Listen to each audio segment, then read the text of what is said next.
오늘 제 육아 성적표가 나왔습니다. 점수는 C+. 손주 기저귀 몇 번 갈았는지, 밥은 몇 그램 먹였는지, 이 모든 게 데이터로 기록되어 보고됩니다. 64세 나이에 시작된 지옥 같은 신입사원 생활. 사랑에서 시작한 일이 왜 보안 위반이 되고 인사고가 대상이 된 걸까요? 제가 오늘 이 집을 퇴사하려는 이유입니다. 구독, 좋아요, 알림 설정은 무료이니 꼭 한 번씩 눌러주세요. 지금 어디서 듣고 계신지 댓글 남겨주시면 그곳으로 여러분을 위한 모든 행운과 행복이 깃들 겁니다. 자, 이제부터 오늘의 사연 시작합니다. 제가 이 집에서 일을 시작한 건 그냥 좋아서였습니다. 손주 녀석 얼굴이 눈에 밟혀서 며느리가 힘들 것 같아서 그것 말고는 아무 이유가 없었습니다. 64태를 살아오면서 제가 잘할 수 있는 게 몇 가지 없는데 그 중에서 가장 자신 있는 게 바로 아이 돌보는 일이었으니까요. 아들 하나 키워냈고 동네에서 손 빠른 선옥 씨로 통했고 어딜 가나 아이들이 먼저 저한테 달려왔습니다. 그러니 며느리가 복직을 앞두고 어머니 혹시 아이 좀 봐주실 수 있을까요? 하고 조심스럽게 물어왔을 때 저는 속으로 쾌재를 불렀습니다. 기다리던 말이었으니까요. 사실 그 전부터 며느리 눈치를 보면서 제가 먼저 말을 꺼내고 싶었는데 혹시나 부담될까봐 꾹 참고 있었거든요. 당연하지. 그것도 걱정이냐. 내가 있잖아. 저는 그렇게 말하고 마음속으로 벌써부터 손주 녀석이랑 뭘 하고 놀까 생각하고 있었습니다. 낮에는 볕 좋은 창가에 앉아서 그림책도 읽어주고 배고프면 제가 만든 미음이며 죽이며 먹여주고 졸리면 등을 토닥여서 재우고 그것만큼 행복한 일이 또 어디 있겠어요. 집에 혼자 있으면 뭐 하겠습니까? 텔레비전이나 보다가 영자 씨한테 전화나 하다가 그러다 또 혼자 밥 차려 먹고 은퇴한 남편은 종일 소파에 붙어 살고 저는 저대로 할 일이 없어서 허전하던 참이었습니다. 손주를 보게 된다니 이게 복이지 뭐가 복이겠어요. 그래서 복직 첫날 저는 아침 일찍 일어나서 미리 죽을 끓여놓고 집안을 깨끗이 닦아두고 손주 녀석이 좋아하는 인형도 꺼내놓고 만반의 준비를 마쳤습니다. 며느리가 아이를 안고 들어오는데 그 표정이 영 심상치가 않았습니다. 뭔가 단단히 준비해온 사람의 얼굴이었습니다. 어머니, 잠깐 앉으시겠어요? 거실 소파에 마주 앉았습니다. 며느리는 서류 가방에서 뭔가를 꺼내기 시작했는데 처음에는 그게 뭔지 몰랐습니다. A4 용지가 꽤 두툼하게 철해져 있었고 표지에는 작은 글씨로 무언가가 빼곡히 적혀 있었습니다. 저는 안경을 끼고 그 표지를 읽어봤습니다. 육아 업무 매뉴얼 버전 3.2 2024년 개정판. 순간 눈을 의심했습니다. 버전 3.2라고 했습니까? 3.2라는 건 버전이 3번이나 바뀌었다는 뜻인 건가요? 그 말은 이게 처음 만든 게 아니라는 뜻이고 그 말은 제가 들어오기 전에 이미 이걸 몇 번이나 다듬어뒀다는 뜻이 되는 거잖아요. 저는 슬그머니 입술을 다물었습니다. 며느리는 차분하고 또박또박한 목소리로 설명을 시작했습니다. 어머니, 저희 아이가 워낙 예민한 편이라서요. 수면 루틴이 조금만 틀어져도 밤에 굉장히 힘들어해요. 그래서 제가 시간대별로 정리를 해뒀거든요. 페이지를 넘기니 시간표가 나왔습니다. 오전 7시 기상, 오전 7시 반 이유식, 오전 9시 오전 낮잠 시작, 오전 10시 반 기상 후 실내놀이, 오후 12시 점심 이유식, 오후 1시, 오후 낮잠 시작. 저는 조용히 페이지를 넘겼습니다. 식단표도 있었습니다. 아이에게 허용되는 음식 목록과 절대로 주면 안 되는 음식 목록이 각각 따로 정리돼 있었습니다. 허용 목록에는 제가 아이한테 해주고 싶은 것들이 하나도 없었고, 금지 목록에는 제가 해주려고 생각해뒀던 것들이 줄줄이 올라 있었습니다. 뻥튀기 안 됩니다. 아이스크림 안 됩니다. 과자류 전반 안 됩니다. 할머니 특제 간식이라는 항목이 있을 리 없으니 그것도 당연히 안 되는 거겠지요. 며느리는 계속 말을 이어갔습니다. 그리고 이건 일일 보고서 양식이에요. 하루에 한 번 저녁에 아이 귀가하기 전에 기록해서 보내주시면 돼요. 수면 시간, 식사량, 배변 횟수, 기분 상태까지 다 칸이 나눠져 있어서 어렵지 않으실 거예요. 일일 보고서. 저는 그 단어를 입속에서 한번 굴려봤습니다. 일일 보고서. 그걸 제가 써야 한다는 말이죠. 손주 기저귀 몇 번 갈았는지, 밥은 몇 그램 먹였는지, 낮잠은 몇 시간 잤는지, 그걸 제가 기록해서 보고를 드려야 한다는 이야기입니다. 며느리한테요. 아들 마누라한테요. 저는 손이 약간 떨렸습니다. 화가 난 게 아니라 당황스러워서 그랬습니다. 이 상황을 어떻게 받아들여야 할지 몰라서 손이 저도 모르게 움직이고 있었습니다. 어머니, 그리고 이건 태블릿이에요. 며느리가 가방에서 꺼낸 건 얇은 태블릿 PC였습니다. 제가 육아 앱 세팅을 다 해뒀어요.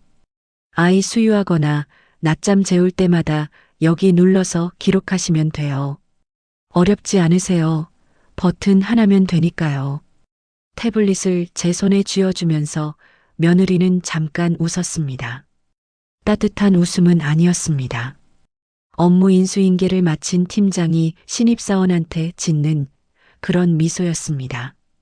저는 그 태블릿을 두 손으로 받아들고는 한참 내려다봤습니다.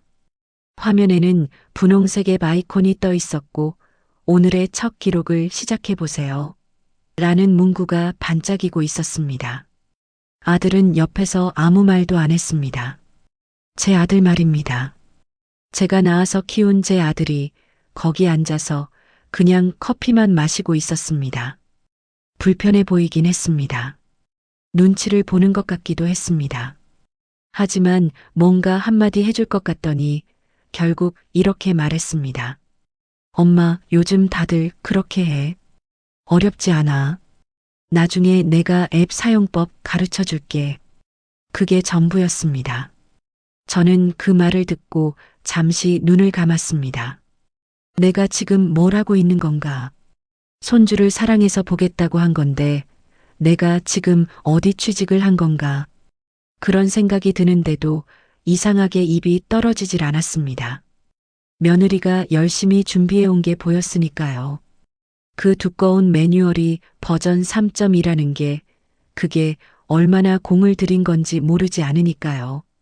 거절하거나 뭐라 하면 며느리 마음이 상할 것 같았습니다. 그리고 솔직히 말하면 저는 처음에는 이렇게 생각했습니다. 에이 뭐, 처음에만 이렇겠지. 조금 지나면 유연해지겠지. 어머니가 이렇게 열심히 봐주시는데 며느리도 알아주겠지. 그렇게 생각하면서 태블릿을 가슴에 품었습니다. 알겠다. 해볼게. 그 한마디가 제가 이날 한 가장 큰 실수였는지도 모릅니다. 며느리는 아이에게 뽀뽀를 하고 가방을 들었습니다. 어머니, 그럼 잘 부탁드려요. 점심시간에 앱 확인할게요. 현관문이 닫혔습니다. 저는 거실에 혼자 남아서 손주랑 태블릿이랑 그 두꺼운 매뉴얼을 번갈아 봤습니다. 손주 녀석은 저를 올려다보면서 옹알거렸습니다. 뭔지 모르지만 뭔가 말하고 싶은 것 같은 눈빛이었습니다. 저는 아이를 안아 올리면서 조용히 중얼거렸습니다. 그래, 할머니도 오늘 첫날이야. 우리 같이 잘해보자. 태블릿 화면을 손가락으로 눌렀습니다. 그게 제 최고령 신입사원 생활의 첫 출근이었습니다. 그날 저녁 아이가 돌아가고 나서 저는 식탁에 앉아 일일 보고서를 작성했습니다. 수면 횟수 2회, 총 수면 시간 3시간 10분, 이유식 섭취량 80g, 배변 2회. 한 줄 한 줄 써내려가면서 저는 뭔가 묘한 기분이 들었습니다. 이게 제 손주 이야기가 맞나 싶었습니다. 숫자로 적어 놓으니까 꼭 어디 공장에서 제품 관리하는 것 같았습니다. 오늘 아이가 얼마나 재밌게 웃었는지는 칸이 없었습니다. 제가 깍꿍 놀이를 했을 때 뒤로 발라당 넘어지면서 웃었는데 그 웃음이 얼마나 예뻤는지는 보고서에 들어갈 자리가 없었습니다. 저는 보고서를 완성해서 며느리한테 메시지로 보냈습니다. 잠시 후 답장이 왔습니다. 확인했어요. 낮잠 시간이 매뉴얼보다 20분 짧네요. 내일은 더 신경 써주세요. 저는 그 메시지를 한참 읽었습니다. 수고하셨어요. 한마디는 없었습니다. 저는 핸드폰을 내려놓고 영자 씨한테 전화를 걸었습니다. 나 오늘 취직했어. 영자 씨가 뭔 소리냐고 했습니다. 며느리 집에 무급으로. 잠시 침묵이 흐른 뒤 영자 씨가 말했습니다. 선우가 너 이거 뭔가 잘못된 것 같은데. 저는 대답을 안 했습니다. 창밖을 보니 날이 다 어두워져 있었습니다. 손주 얼굴이 눈에 선했습니다. 그 웃음이 또 생각났습니다. 내일도 보고 싶었습니다. 그래서 저는 다시 매뉴얼을 폈습니다. 읽고 또 읽었습니다. 내일은 실수하지 말아야겠다고 생각하면서 그게 문제였습니다. 저는 이미 그날부터 손주 할머니가 아니라 그 집 신입사원처럼 생각하기 시작하고 있었으니까요. 일주일이 지났습니다. 저는 그 일주일을 꽤 열심히 살았습니다. 매뉴얼을 침대 머리맡에 두고 자면서 아침에 눈을 뜨면 오늘 시간표를 머릿속으로 한번 되새기고 태블릿 앱에 기록을 빠짐없이 남기고 저녁에는 일일 보고서를 정성껏 작성해서 보냈습니다. 솔직히 말씀드리면 잘하고 싶었습니다. 인정받고 싶었다는 게 더 정확한 표현일 것 같습니다. 손주를 잘 돌봤다는 말 한마디, 고생하셨다는 말 한마디, 그게 그렇게 듣고 싶었습니다. 며느리가 퇴근하고 아이를 데리러 올 때 제가 오늘 이런 걸 해줬고 저런 걸 해줬다고 말하면 그냥 네 하고 아이를 안아서 나가는 게 전부였습니다. 그래도 저는 참았습니다. 원래 첫 주는 다 이렇겠거니 했습니다. 적응 기간이 있는 거겠거니, 며느리도 복직 첫 주라 힘들겠거니, 그렇게 생각하면서 버텼습니다. 그리고 일요일이 됐습니다. 오전 내내 왠지 마음이 두근거렸습니다. 이유는 모르겠고, 그냥 뭔가 이상한 느낌이 들었습니다. 마치 뭔가 중요한 날이 다가오는 것 같은 그런 느낌이요. 점심을 먹고 설거지를 끝냈을 즈음에 메시지가 왔습니다. 며느리였습니다. 어머니, 오늘 저녁 6시에 잠깐 시간 되세요? 이번 주 피드백 시간 갖고 싶어서요. 저는 그 메시지를 읽고 잠깐 멈췄습니다. 피드백. 그 단어를 50년 넘게 살면서 저는 거의 써본 적이 없습니다. 직장을 다녀본 적도 없고 뭔가를 평가받는 자리에 앉아본 적도 없으니까요. 그런데 며느리가 저한테 피드백 시간을 갖자고 합니다. 저는 잠시 생각하다가 그래 하고 답장을 보냈습니다. 그리고 그때부터 마음이 좀 이상해졌습니다. 뭘 잘못한 게 있나, 매뉴얼을 어긴 게 있나, 앱 기록에 빠진 게 있나, 하나하나 되짚어 보는데 그 시간이 꽤 길었습니다. 저는 64살 먹은 사람이 일요일 오후 내내 뭘 잘못했나 복귀하면서 앉아 있었습니다. 우습기도 하고 서럽기도 하고 그런 감정이 뒤섞여서 그냥 텔레비전을 틀어놓고 멍하니 있었습니다. 6시가 됐습니다. 며느리가 아들과 함께 들어왔습니다. 아이는 안방에 재워두고 며느리는 거실 테이블에 노트북을 펼쳤습니다. 아들은 옆에 앉아서 물을 한 모금 마셨습니다. 저는 소파 한쪽에 앉았습니다. 뭔가 면접 자리 같은 느낌이 들었습니다. 며느리는 노트북 화면을 보면서 말을 시작했습니다. 어머니, 이번 주 전체적으로는 잘해주셨어요. 저는 그 말에 살짝 어깨가 펴졌습니다. 잘해주셨다. 그 말이 그렇게 반갑더라고요. 그런데 며느리의 다음 말이 이어졌습니다. 그런데 데이터를 보니까 몇 가지 이슈가 있었어요. 이슈. 다시 새 단어가 등장했습니다. 며느리는 노트북 화면을 돌려서 저한테 보여줬습니다. 그래프가 있었습니다. 주간 수면 그래프, 식사량 그래프, 텔레비전 시청 시간 그래프가 각각 나란히 정리돼 있었습니다. 여기 보시면 텔레비전 시청 시간이 월요일이랑 수요일의 매뉴얼 기준보다 각각 15분씩 초과됐어요. 저는 그래프를 봤습니다. 그 빨간 막대기가 기준선을 살짝 넘어간 부분을 제 손가락이 짚었습니다. 15분. 15분이 문제가 됐습니다.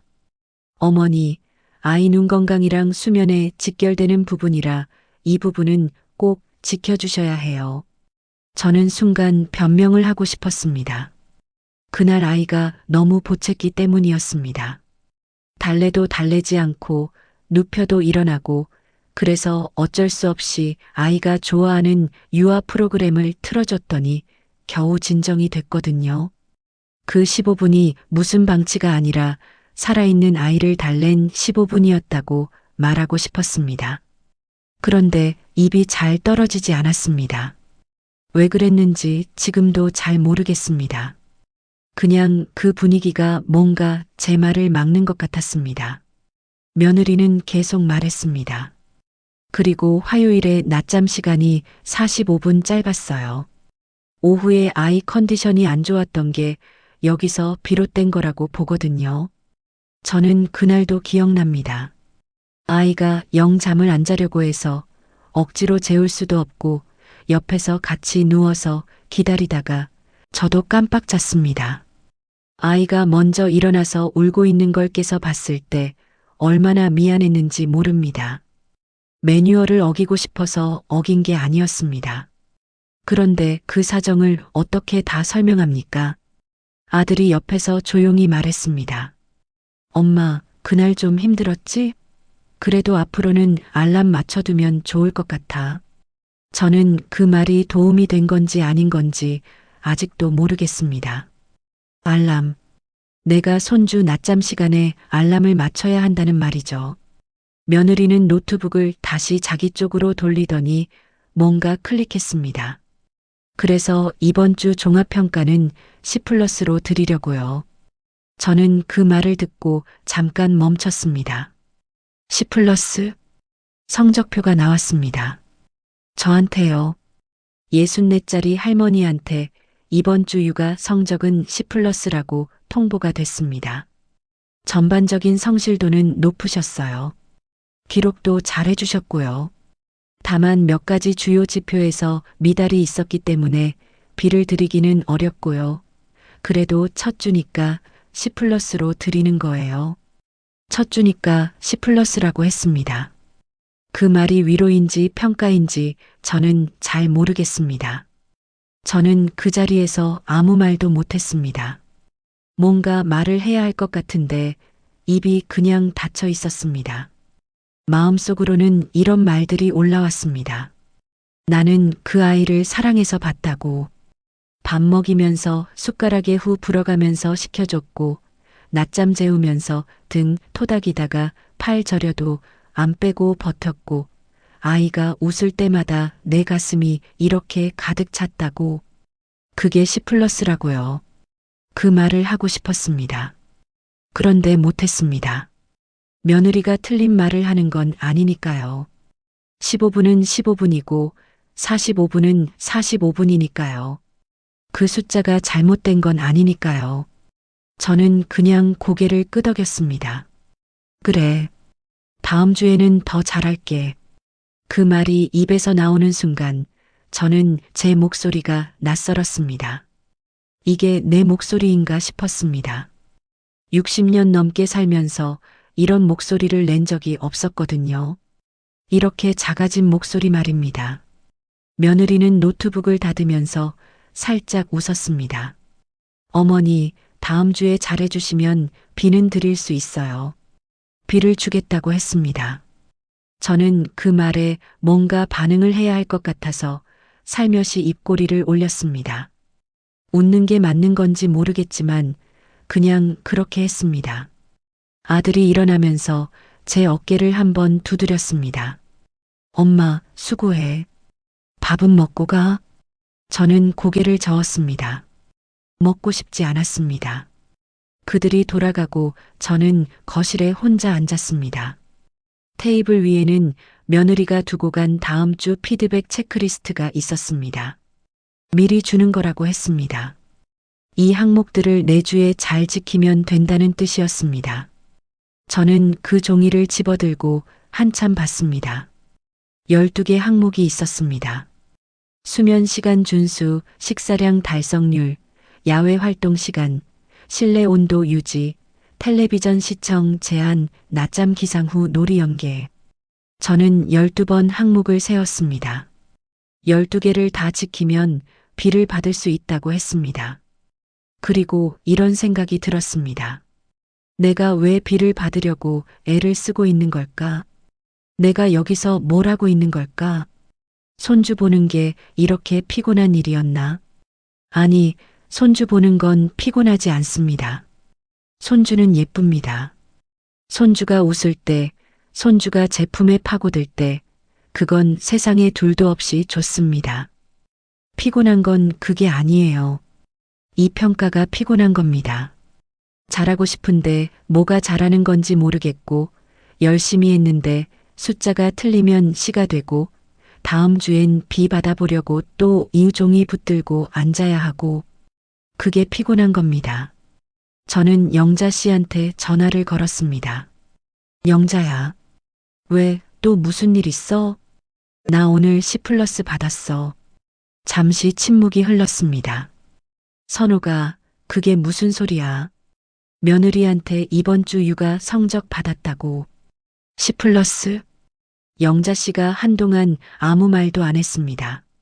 그러다가 한숨을 쉬더니 이렇게 말했습니다.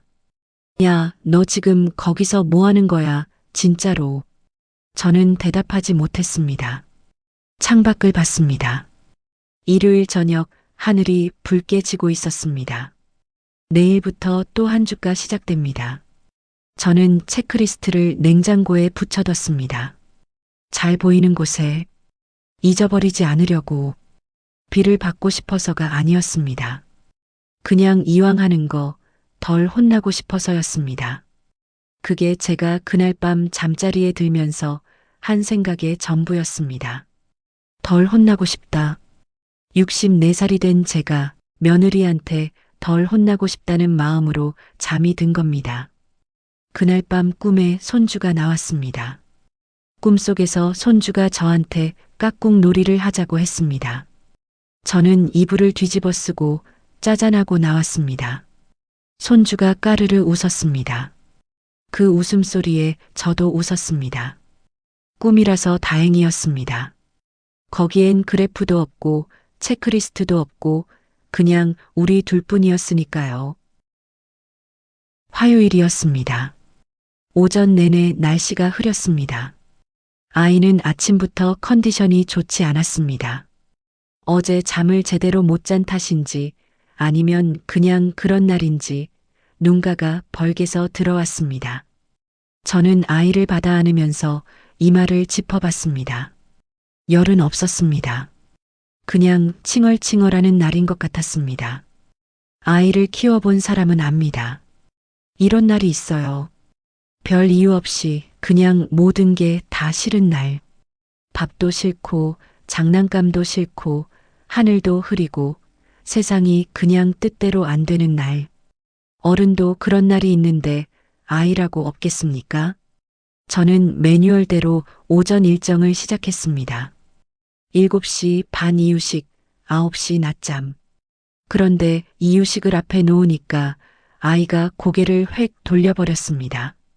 숟가락을 갖다 대면 입술을 꾹 다물고 달래면 칭얼거리고 한 숟가락 겨우 먹이면 뱉어냈습니다.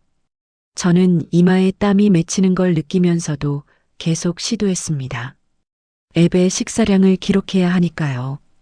오늘도 섭취량이 너무 낮으면 또 뭔가 이슈가 될 테니까요. 그런데 아이는 영 먹질 않았습니다. 결국 오늘 이유식은 반도 못 먹이고 끝났습니다. 저는 숟가락을 내려놓으면서 속으로 한숨을 쉬었습니다. 이유식 그릇을 치우는데 아이가 저를 올려다봤습니다. 눈이 촉촉했습니다. 울 것 같은 눈이었습니다. 저는 그 눈을 보는 순간 매뉴얼 생각이 싹 사라졌습니다. 아이를 무릎에 앉히고 등을 토닥이면서 낮은 목소리로 흥얼거려줬습니다. 아들 어릴 때 불러줬던 노래였습니다. 특별한 노래가 아니에요. 가사도 별로 없고 멜로디도 단순하고 그냥 제가 즉흥으로 붙여서 부르던 노래였는데 아들이 어릴 때 이걸 들으면 뚝 그쳤거든요. 손주도 그랬습니다. 칭얼대던 게 조금씩 가라앉으면서 등을 토닥이는 손길에 몸을 맡기더니 잠이 드는가 싶었습니다. 그런데 완전히 잠이 든 건 아니고 눈을 반쯤 감고 뭔가를 찾는 듯이 두리번거렸습니다. 그게 뭔지 저는 알았습니다. 아이들이 힘들 때 찾는 게 있어요. 달달한 것. 입에 뭔가 단 게 들어오면 세상이 잠깐 괜찮아지는 그 느낌. 어른도 그렇잖아요. 속상할 때 단 거 당기는 거. 저는 부엌 찬장을 열었습니다. 거기에 제가 며칠 전에 사다 놓은 것이 있었습니다. 유기농 사탕이었습니다. 색소도 없고 인공 감미료도 없고 유기농 사탕수수로 만든 작은 사탕이었습니다. 마트에서 유아 코너에 있길래 이 정도면 괜찮겠다 싶어서 사뒀습니다.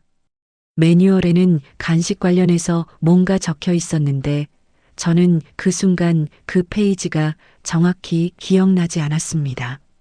아이 눈을 보고 있으니까요. 저는 사탕 하나를 꺼냈습니다. 유기농이라서 포장이 촌스럽게 생겼습니다. 누가 봐도 몸에 좋을 것 같이 생긴 수수한 포장의 작은 사탕이었습니다. 아이 입에 살며시 넣어줬습니다. 잠시 후 아이 표정이 바뀌었습니다. 눈이 살짝 커지면서 입안에서 뭔가 굴리는 것 같은 얼굴이 됐습니다. 그러더니 천천히, 아주 천천히 웃기 시작했습니다. 저는 그 얼굴을 보면서 같이 웃었습니다. 맛있지? 아이가 옹알거렸습니다. 맛있다는 말 같기도 하고 그냥 기분이 좋아졌다는 소리 같기도 했습니다. 그 후로 한 10분은 아이가 잘 놀았습니다. 기분이 풀린 건지 장난감도 잡고 제가 까꿍하면 웃고 아까 그 칭얼대던 아이가 맞나 싶을 정도였습니다. 저는 그걸 보면서 뿌듯했습니다. 잘 넘어갔다 싶었습니다. 그게 그날의 전부인 줄 알았습니다. 문제는 저녁에 생겼습니다. 며느리가 아이를 데리러 왔습니다. 평소처럼 아이를 건네고 오늘 하루 어땠는지 간단히 이야기했습니다. 며느리는 아이를 안고 거실을 한 바퀴 둘러봤습니다. 이게 습관인 것 같습니다. 들어오면 한번 훑어봐요. 홈캠으로 이미 다 봤을 텐데도 직접 와서 또 눈으로 봅니다. 그날은 며느리가 부엌 쪽을 유심히 봤습니다. 뭔가를 찾는 것 같았습니다. 그리고 며느리가 조용히 쓰레기통 앞에 섰습니다. 저는 그 순간 심장이 쿵 내려앉는 걸 느꼈습니다. 사탕 껍질, 쓰레기통에 버렸습니다. 제가 버렸습니다. 그냥 버렸습니다. 생각을 못했습니다. 며느리가 쓰레기통 뚜껑을 열었습니다. 그리고 그 안에서 작은 사탕 포장지를 집어들었습니다. 유기농 사탕 포장지. 촌스럽고 수수하게 생긴 그 포장지를 며느리는 그걸 들고 저를 봤습니다. 저는 그 눈빛을 피하지 못했습니다. 어머니, 한 단어였습니다. 그런데 그 한 단어에 굉장히 많은 게 담겨 있었습니다. 저는 바로 해명하려 했습니다. 유기농이야 색소도 없고 인공 감미료도 없는 거라 괜찮다고 생각해서 며느리가 말을 끊었습니다. 부드러운 목소리였지만 단호했습니다.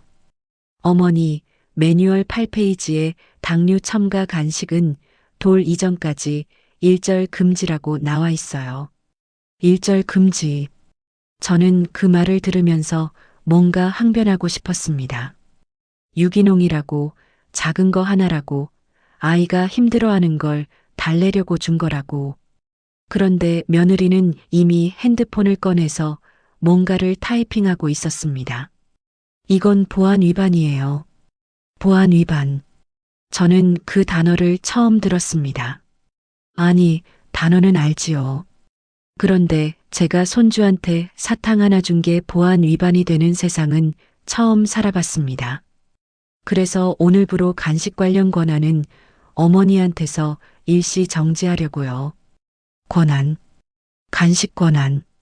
저한테 손주 간식을 줄 수 있는 권한이 있었다는 것도 몰랐는데 그게 오늘부로 정지됐다는 것도 지금 처음 알았습니다. 앞으로 간식은 제가 아침에 준비해서 보내는 것만 주시면 돼요. 따로 주면 안 됩니다. 며느리는 그 말을 하고 아이를 안고 나갔습니다. 현관문이 닫혔습니다. 저는 거기 서서 한참 그 문을 봤습니다. 아들은 오늘 없었습니다. 야근이었습니다. 그러니까 저는 혼자 거기 서서 그 닫힌 문을 보고 있었습니다. 부엌으로 돌아와서 쓰레기통을 봤습니다. 며느리가 꺼냈다가 다시 넣어두고 간 그 사탕 포장지가 거기 있었습니다. 저는 그걸 집어들었습니다. 손 안에서 바스락거렸습니다. 작고 얇은 포장지. 이게 보안 위반의 증거품이었습니다. 저는 그걸 한참 들고 있다가 다시 쓰레기통에 넣었습니다. 그리고 부엌 의자에 앉았습니다. 한참 앉아 있었습니다. 뭔가 억울한데 어디다 억울하다고 해야 할지 모르겠는 그런 기분이었습니다. 제가 틀린 건 맞습니다. 매뉴얼에 금지라고 나와 있는데 준 건 맞으니까요. 그건 인정합니다. 그런데 이 기분은 뭡니까? 아이가 울고 있었고 저는 달래고 싶었고 달랬고 아이가 웃었습니다. 그 사이에 있었던 일이 왜 이렇게 됐는지, 할머니가 손주 달래려고 사탕 하나 준 게 어떻게 보안 위반이 되는 건지, 저는 그게 자꾸 마음에 걸렸습니다. 그날부터였습니다. 집안에서 제가 행동하는 방식이 달라지기 시작한 게 냉장고를 열 때 한 번 더 생각하게 됐습니다. 찬장을 열 때 한 번 더 멈추게 됐습니다. 아이가 칭얼거릴 때 해줄 수 있는 게 뭔지 머릿속으로 먼저 계산하게 됐습니다. 이게 매뉴얼에 있나? 이게 금지 항목인가? 이게 나중에 문제가 되지 않을까? 그러다 보니 자꾸 까치발을 들게 됐습니다. 말 그대로 까치발이에요. 이 넓은 집안에서 제가 홈캠에 찍힐까봐, 뭔가 하다가 딱 걸릴까봐 조심조심 움직이게 됐습니다. 홈캠이 안방 2군데, 거실 1군데, 주방 1군데 있습니다. 처음엔 그냥 안전용으로 달아둔 건 줄 알았습니다. 그런데 며느리가 한 번은 점심시간에 메시지를 보냈습니다. 어머니, 아이 지금 오른쪽으로만 눕혀주세요. 왼쪽은 안 돼요. 실시간이었습니다. 그 메시지를 받고 저는 홈캠 쪽을 봤습니다. 카메라가 저를 보고 있었습니다. 그 순간부터 카메라가 눈처럼 느껴지기 시작했습니다. 누군가 보고 있다는 느낌. 내가 지금 뭘 하는지 다 알고 있다는 느낌. 그 눈을 의식하기 시작하니까 몸이 자꾸 굳었습니다. 아이 기저귀를 갈다가도 순서가 맞나 확인하고, 밥 먹이다가도 각도가 맞나 생각하고, 안아 올릴 때도 방법이 맞나 떠올리고, 저는 아이를 돌보는 게 아니라 카메라 앞에서 시험을 보고 있었습니다. 그 집에서요. 아이 방에서요. 그것도 무보수로요. 영자 씨한테 그 얘기를 했더니 영자 씨가 한동안 말을 못했습니다. 그러다가 말했습니다. 선호가, 야, 그 집에 감시 카메라 있는 거잖아. 저는 안전용이라고 하더라고 했습니다. 영자 씨가 말했습니다. 안전용은 뭔 안전용이야. 너 감시하는 거잖아. 저는 그 말을 부정하지 못했습니다. 감시라는 단어가 좀 세긴 했지만 틀린 말도 아니었으니까요. 근데 영자야, 손주가 보고 싶어서. 그래도 그렇지, 선호가. 저는 할 말이 없었습니다. 그날 밤 잠을 잘 못 잤습니다. 눈을 감으면 카메라 렌즈가 생각났습니다. 저를 보고 있는 그 렌즈. 그리고 쓰레기통에서 포장지를 꺼내들던 며느리의 손이 생각났습니다. 아이 웃음소리도 생각났습니다. 사탕 하나에 환해지던 그 얼굴. 그 얼굴이 제일 오래 떠올랐습니다. 결국 자는 게 아니라 뒤척이다가 새벽이 됐고 저는 일어나서 물 한 잔 마시고 다시 누웠습니다. 천장을 보면서 이런 생각을 했습니다. 내가 내일도 또 거기 가겠구나. 가서 또 까치발로 다니겠구나. 카메라 눈치 보면서 매뉴얼 생각하면서 실수할까봐 조심조심하겠구나. 그러면서도 손주 얼굴 보면 또 다 있겠구나. 그러겠구나 싶었습니다. 그게 문제이기도 했습니다. 손주가 좋아서 못 떠나는 게, 그게 제 발목을 잡고 있다는 걸 저도 알고 있었습니다. 알면서도 다음날 아침에 일어나서 또 옷을 챙겨 입고 또 그 집 문을 두드렸습니다. 문이 열리고 손주 녀석이 저를 봤습니다. 그 순간 눈이 커지더니 두 팔을 뻗었습니다. 저한테 오려고 두 팔을 뻗는 그 아이를 저는 안아 올렸습니다. 그리고 아무것도 생각하지 않기로 했습니다. 오늘 하루만큼은 단 부엌 찬장은 열지 않기로 했습니다. 괜히 또 무슨 일이 생길지 모르니까요. 저는 그게 웃긴지도 슬픈지도 잘 모르겠습니다. 그냥 그랬습니다. 그 집에서의 세 번째 주가 그렇게 시작됐습니다. 그 집에 카메라가 몇 대인지 처음부터 알고 있었던 건 아닙니다. 처음에는 그냥 두 대인 줄 알았습니다. 안방에 하나, 거실에 하나. 아이 안전을 위해서 달아두는 거라고 했고, 저도 그게 당연하다고 생각했습니다. 요즘 젊은 부모들은 다 그렇게 한다고 아들도 그렇게 말했고, 저도 크게 신경을 쓰지 않았습니다. 그런데 어느 날 주방 쪽 구석을 닦다가 거기도 카메라가 있다는 걸 알았습니다. 벽 모서리 쪽에 작게 달린 것이었는데 처음엔 그냥 화재 감지기인 줄 알았습니다. 가까이 가서 보니 렌즈가 있었습니다. 작고 검은 렌즈. 저를 보고 있었습니다. 그 후로 며칠 뒤에는 아이방 문 위에도 하나가 있다는 걸 알았습니다. 그러니까 총 4대였습니다. 안방, 거실, 주방, 아이방. 저는 그 집에서 4개의 눈 아래에서 하루를 보내고 있었던 겁니다. 처음에는 그냥 그러려니 했습니다. 카메라가 있어도 제가 잘하면 되는 거고 잘못한 게 없으면 뭐가 문제냐 싶었습니다. 그런데 사람 심리라는 게 참 이상합니다. 뭔가 보고 있다는 걸 알면 자꾸 신경이 쓰입니다. 잘못한 게 없어도 쓰입니다. 아이 기저귀를 갈다가 문득 카메라 쪽을 쳐다보게 되고 밥을 먹이다가 각도가 잘 보이나 생각하게 되고 아이를 안고 흔들다가 내가 지금 제대로 하고 있는 건지 머릿속에서 확인이 시작됩니다. 그게 피곤한 겁니다. 아이를 돌보는 것 자체가 피곤한 게 아니에요. 카메라를 의식하는 게 피곤한 겁니다. 그러다가 결정적인 일이 생겼습니다. 수요일 낮이었습니다. 점심을 먹고 아이를 재워두고 저는 잠깐 주방에서 설거지를 하고 있었습니다. 그런데 핸드폰이 울렸습니다. 며느리였습니다. 어머니, 지금 아이 기저귀 교체하실 때 손을 안 씻으셨죠? 저는 그 메시지를 읽고 손을 멈췄습니다. 설거지하던 손에서 물이 뚝뚝 떨어졌습니다. 기저귀 교체, 손 씻기, 그게 언제였냐 하면 한 20분 전이었습니다. 며느리는 지금 회사 점심시간에 핸드폰으로 홈캠을 보면서 20분 전 제 행동을 되짚어 메시지를 보낸 겁니다. 저는 잠시 멍했습니다. 그러다가 사실관계를 생각해 봤습니다. 씻었습니다. 저는 분명히 손을 씻었습니다. 주방에서 씻고 왔습니다. 그런데 아이방 카메라에는 제가 바로 들어와서 기저귀를 교체하는 장면만 찍혔겠죠. 주방에서 손 씻는 장면은 주방 카메라에 찍혔을 테고 그걸 연결해서 보지 않으면 저는 손을 안 씻고 들어온 것처럼 보였을 겁니다. 저는 답장을 썼습니다.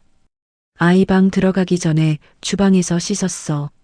주방 카메라에 찍혔을 거야. 잠시 후 답장이 왔습니다. 아, 그렇군요. 확인했어요. 죄송해요. 죄송하다고 했습니다. 그런데 그 죄송하다는 말이 왜 이렇게 허전하게 느껴졌는지 모르겠습니다. 저는 핸드폰을 내려놓고 다시 설거지를 시작했습니다. 물이 너무 차가웠습니다. 손이 금방 빨개졌습니다. 그날 이후로 저는 카메라 동선을 외우기 시작했습니다. 의도한 건 아니었습니다. 그냥 자꾸 생각하게 됐습니다. 지금 내가 서 있는 이 자리는 어느 카메라에 찍히는 자리인가? 지금 내가 하는 이 행동은 어떻게 보이는가? 아이방에서 나오면 먼저 주방으로 가서 손 씻는 걸 천천히 카메라에 잘 보이도록, 거실에서 아이랑 놀 때는 텔레비전이 켜져 있지 않도록, 낮잠 재울 때는 정확히 매뉴얼 시간에 맞춰서 눕히는 걸 카메라 앞에서. 저는 카메라를 위해 연기를 하는 사람이 돼가고 있었습니다. 아이를 위해 행동하는 게 아니라 찍히는 걸 위해 행동하는 사람이요. 그게 저 스스로도 이상하게 느껴졌지만 멈출 수가 없었습니다. 한번 의식하기 시작하면 안 할 수가 없었습니다. 목요일 오전이었습니다. 아이가 낮잠을 자고 있는 동안 저는 거실 소파에 살짝 앉아서 잠깐 쉬고 있었습니다. 아침부터 무릎이 좀 아팠거든요. 오래 쪼그리고 앉아서 아이랑 놀다 보니 무릎이 뻐근했습니다. 소파에 앉아서 무릎을 주무르면서 잠깐 눈을 감았습니다. 5분도 안 됐을 겁니다. 그런데 핸드폰이 울렸습니다. 며느리가 아니었습니다. 아들이었습니다. 엄마, 혜진이한테 연락 왔는데. 아이 자는 동안 엄마도 좀 쉬셔야 하는 거 맞는데, 근데 거실 소파 말고 아이 옆방에서 쉬시면 어떨까? 아이가 깨면 바로 대응을 해야 해서. 저는 그 문자를 읽으면서 소파에서 천천히 일어났습니다. 며느리가 아들한테 연락을 했군요. 직접 저한테 하기는 뭐하니까 아들을 통해서 한 거겠죠. 저는 그게 더 불편했습니다. 직접 말하면 서운해도 그냥 넘길 텐데 아들을 사이에 끼우니까 뭔가 더 복잡한 느낌이 들었습니다. 옆방으로 갔습니다. 거기엔 작은 보조 매트리스가 깔려 있었습니다. 저는 거기 누웠습니다. 천장이 낮았습니다. 눈을 뜨고 그 천장을 봤습니다. 숨이 조금 답답했습니다. 무릎은 여전히 아팠습니다. 그리고 이런 생각이 들었습니다. 나는 지금 어디 있는 건가? 이 집이 내 아들 집이긴 한데 내가 지금 여기서 어떻게 있는 건가? 쉬는 장소까지 지정을 받은 건가?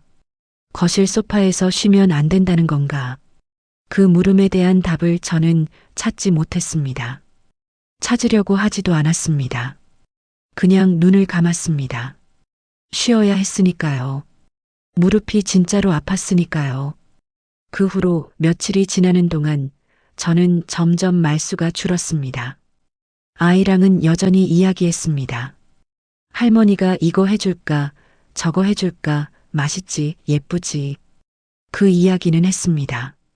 그런데 며느리가 왔다 갈 때, 아들이 잠깐 들렀다 갈 때, 제가 하는 말이 줄었습니다. 예전에는 오늘 이런 일이 있었다. 손주가 이런 행동을 했다. 오늘 처음으로 이걸 했다.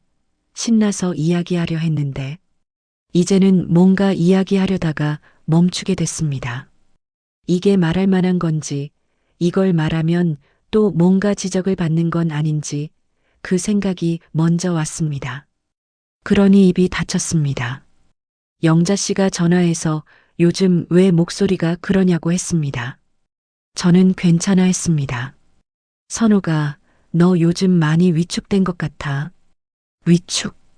그 단어를 듣고 저는 잠깐 멈췄습니다. 위축됐나? 그런가? 저는 위축이라는 말을 제 자신에게 써본 적이 없었습니다. 살면서 굴하지 않는 편이었거든요. 아이 셋을 혼자 달래면서 살림하던 사람이고, 동네 반상회에서 목소리 높이던 사람이고, 누가 함부로 대하면 할 말은 하는 사람이었습니다. 그런데 위축이라는 말이 지금 저한테 붙었습니다. 저는 부정하지 못했습니다. 영자야, 그 집에 카메라가 4대야. 영자 씨가 짧게 말했습니다. CCTV 달린 회사야, 거기가? 저는 웃었습니다. 웃기는 상황이 맞으니까요. 그런데 웃음 뒤에 뭔가 씁쓸한 게 남았습니다. 선호가, 나 솔직하게 말할게. 해봐. 너 지금 거기서 일하는 게 아니야. 갇혀 있는 거야. 저는 그 말에 대꾸를 못했습니다. 전화를 끊고 창밖을 봤습니다. 바깥에 사람들이 지나다니고 있었습니다. 그냥 걸어 다니는 사람들, 아무데나 가는 사람들, 카메라 위치 생각 안 하고, 동선 계산 안 하고, 그냥 걸어 다니는 사람들. 저는 그게 그렇게 자유로워 보일 수가 없었습니다. 그날 저녁 며느리가 아이를 데리러 왔습니다. 며느리는 들어오자마자 주방 카메라 쪽을 살짝 보더니 핸드폰을 들여다봤습니다. 뭔가를 확인하는 것 같았습니다. 저는 그 모습을 보면서 조용히 아이 가방을 챙겼습니다. 기저귀, 여벌옷, 물티슈, 아이가 좋아하는 작은 인형. 하나씩 넣으면서 저는 생각했습니다. 내일 또 와야 한다. 내일 또 4개의 렌즈 앞에 서야 한다. 내일 또 점심시간에 핸드폰이 울릴 수도 있다. 그런데도 내일 또 올 것이다. 왜냐하면 가방을 챙기는 지금 이 순간 아이가 제 다리를 붙잡고 서 있기 때문입니다. 겨우 일어선 아이가 제 바지를 손으로 꼭 쥐고 저를 올려다보면서 서 있습니다. 저는 그 작은 손을 내려다봤습니다. 그 손이 참 작습니다. 세상에서 제일 작은 손이 제 바지를 잡고 있었습니다. 저는 몸을 낮춰서 아이 눈을 마주쳤습니다. 내일 또 올게. 아이가 알아들었는지 모르겠습니다. 그래도 했습니다. 저한테 하는 말이기도 했으니까요. 내일 또 가자. 4개의 카메라가 있어도, 점심시간에 메시지가 와도, 동선을 외우고 있어도, 그래도 내일 또 가자. 저는 일어서면서 무릎을 짚었습니다. 오늘도 많이 아팠습니다. 그래도 내일 또 갈 겁니다. 그 집에서 가장 저를 반겨주는 눈이 카메라가 아니라 아이 눈이니까요. 그것 하나만으로 저는 내일 아침에 또 일어날 수 있었습니다. 영자 씨를 만난 건 목요일 오후였습니다. 손주가 돌아가고 나서 저는 처음으로 바깥에 나갔습니다. 요즘 들어서 그 집에 다녀오면 기운이 없어서 집에 들어오면 그냥 소파에 앉아 있다가 저녁을 먹고 자는 게 전부였거든요. 그런데 영자 씨가 자꾸 나오라고 했습니다. 선호가 사람이 밖을 나가야 해. 집에만 있으면 생각이 쌓여. 맞는 말이라 나갔습니다. 동네 카페에서 마주 앉았는데 영자 씨가 저를 보자마자 한마디 했습니다. 야, 너 많이 상했다. 저는 그러냐 했습니다. 상한 게 아니라 삭은 것 같은데. 무슨 일 있었어? 저는 커피를 한 모금 마시고 지난 몇 주를 천천히 얘기했습니다. 카메라 이야기, 보안 위반 이야기, 쉬는 장소 이야기, 일요일마다 피드백 받는 이야기. 영자 씨는 중간에 끊지 않고 다 들었습니다. 다 듣고 나서 잠깐 입술을 오므렸다가 말했습니다. 선호가, 근데 있잖아. 내가 거기서 왜 혼나는 줄 알아? 내가 매뉴얼을 못 지켜서지. 아니, 영자 씨가 커피잔을 내려놓으면서 말했습니다. 내가 너무 사람이라서 그래. 저는 그 말이 무슨 뜻인지 바로 이해가 안 됐습니다. 영자 씨가 말을 이었습니다. 며느리가 원하는 건 사람이 아니야. 기계가 원하는 거야. 오차 없이 돌아가는 기계. 그런데 너는 아이가 울면 달래주고 싶고, 힘들면 먹이고 싶고, 예쁘면 안아주고 싶잖아. 그게 문제야. 저는 잠시 생각했습니다. 그게 문제면 어떻게 해? 영자 씨가 씩 웃었습니다. 뭔가 생각해둔 것이 있는 사람의 웃음이었습니다. 기계처럼 해봐. 저는 멈췄습니다. 기계처럼? 응. 며느리가 만든 매뉴얼. 그거 1g도 어기지 말고 그대로 해봐. 딱 거기 적힌 것만. 그 이상도 이하도 없이. 아이가 울어도 매뉴얼에 없으면 안 하고, 웃어도 매뉴얼에 없으면 그냥 두고. 완벽하게. 저는 영자 씨 얼굴을 봤습니다. 진지했습니다. 그러면 어떻게 되는데? 어떻게 되는지 두고 보자는 거지. 며느리가 원하는 시스템이 얼마나 완전한지. 그 시스템만으로 아이가 잘 크는지. 저는 그 말을 듣고 한동안 커피만 봤습니다. 솔직히 마음이 당겼습니다. 그렇게 해보고 싶었습니다. 그동안 제가 너무 마음을 쏟다가 혼나고 사랑으로 한 일이 보안 위반이 되고 잘하려고 하면 할수록 시등급이 나왔으니까요. 그러면 한번 그냥 매뉴얼대로만 해보자. 그것만 해보자. 그게 얼마나 되는지 보자. 저는 그날 집에 돌아와서 며느리가 준 매뉴얼을 처음부터 다시 읽었습니다. 형광펜을 꺼내서 중요한 부분에 줄을 그었습니다. 이번엔 제 마음대로 하려고 읽는 게 아니었습니다. 이번엔 정말로 이대로만 하려고 읽는 겁니다. 딱 이대로만. 월요일 아침이 됐습니다. 저는 평소보다 조금 일찍 그 집에 도착했습니다. 며느리가 아이를 건네주면서 오늘 컨디션은 좋은 편이라고 했습니다. 저는 고개를 끄덕이고 아이를 받아 안았습니다. 그리고 마음을 다잡았습니다. 오늘부터 매뉴얼대로입니다. 오전 7시 반 이유식 시간이 됐습니다. 매뉴얼에는 이유식 종류와 양이 정확히 적혀 있었습니다. 애호박 피레 50g, 닭고기 피레 30g, 쌀미음 100g. 저는 그대로 준비했습니다. 그램 단위로 맞췄습니다. 저울을 꺼내서 하나씩 달았습니다. 아이 앞에 앉아서 먹이기 시작했습니다. 아이가 고개를 돌렸습니다. 평소 같으면 저는 이렇게 했을 겁니다. 비행기 놀이도 하고 이상한 소리도 내고 숟가락에 후 불어가면서 웃겨서라도 한 숟가락 더 먹였을 겁니다. 그런데 매뉴얼에는 그런 방법이 없었습니다. 그냥 차분하게 먹이라고만 나와 있었습니다. 저는 차분하게 했습니다. 숟가락을 내밀고 기다렸습니다.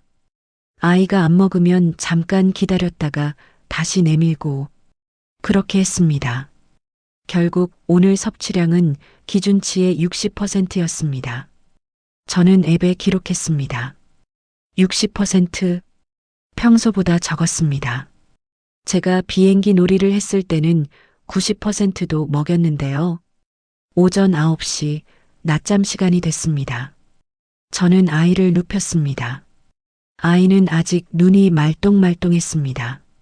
평소 같으면 제가 옆에 누워서 등을 토닥이면서 노래를 흥얼거렸을 겁니다. 그러면 10분 안에 잠이 들었거든요. 그런데 매뉴얼에는 수면 유도 방법으로 조용하고 어두운 환경 조성 후 스스로 잠들도록 유도라고 나와 있었습니다. 스스로 잠들도록. 저는 커튼을 닫고 조용히 방을 나왔습니다. 아이가 칭얼거리기 시작했습니다. 저는 문 앞에 서서 기다렸습니다. 5분이 지났습니다. 칭얼거림이 계속됐습니다. 10분이 지났습니다.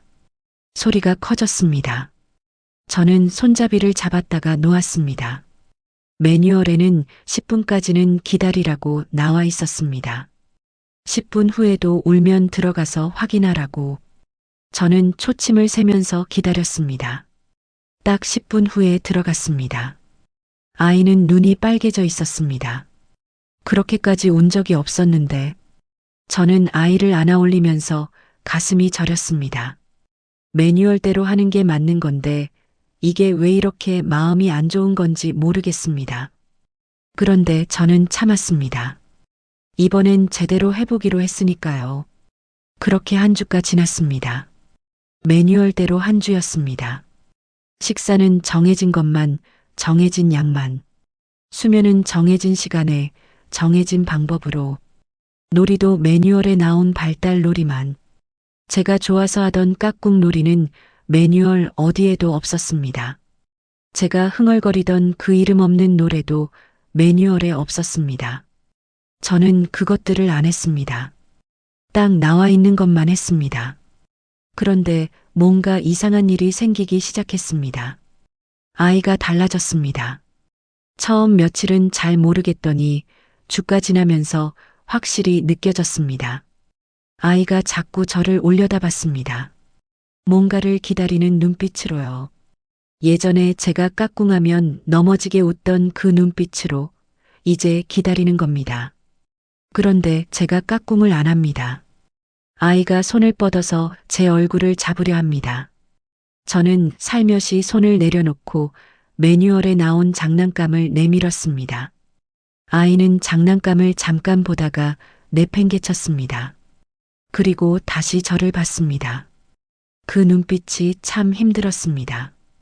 왜 안 놀아줘요 하는 것 같은 눈빛. 왜 오늘은 달라요 하는 것 같은 눈빛. 저는 그 눈을 보면서 속으로 말했습니다. 할머니 지금 매뉴얼 지키는 중이야. 할머니도 안 해주고 싶어서 안 해주는 게 아니야. 그런데 그 말을 아이한테 할 수는 없잖아요. 아이는 모르니까요. 그냥 할머니가 갑자기 차가워진 것처럼 느끼겠죠. 그 생각이 드니까 가슴이 무거웠습니다. 아이 표정도 점점 변했습니다. 낮에 덜 웃었습니다. 예전엔 난 내내 웃고 옹알거리고 제잘거렸는데 이번 주는 조용했습니다. 혼자 장난감을 만지작거리다가 내려놓고 저를 보다가 고개를 돌리고 그러다 낮잠 자고 뭔가 기운이 없는 것 같았습니다. 저는 그게 걱정됐지만 참았습니다. 일요일이 됐습니다. 피드백 시간이 왔습니다. 며느리가 노트북을 펼쳤습니다. 저는 소파에 앉아서 기다렸습니다. 이번 주는 매뉴얼을 어긴 게 단 하나도 없었습니다. 텔레비전 초가 없었습니다. 낮잠 시간 준수했습니다. 식단도 그대로였습니다. 기록도 빠짐없이 했습니다. 며느리가 화면을 들여다봤습니다. 그러더니 고개를 약간 갸웃했습니다.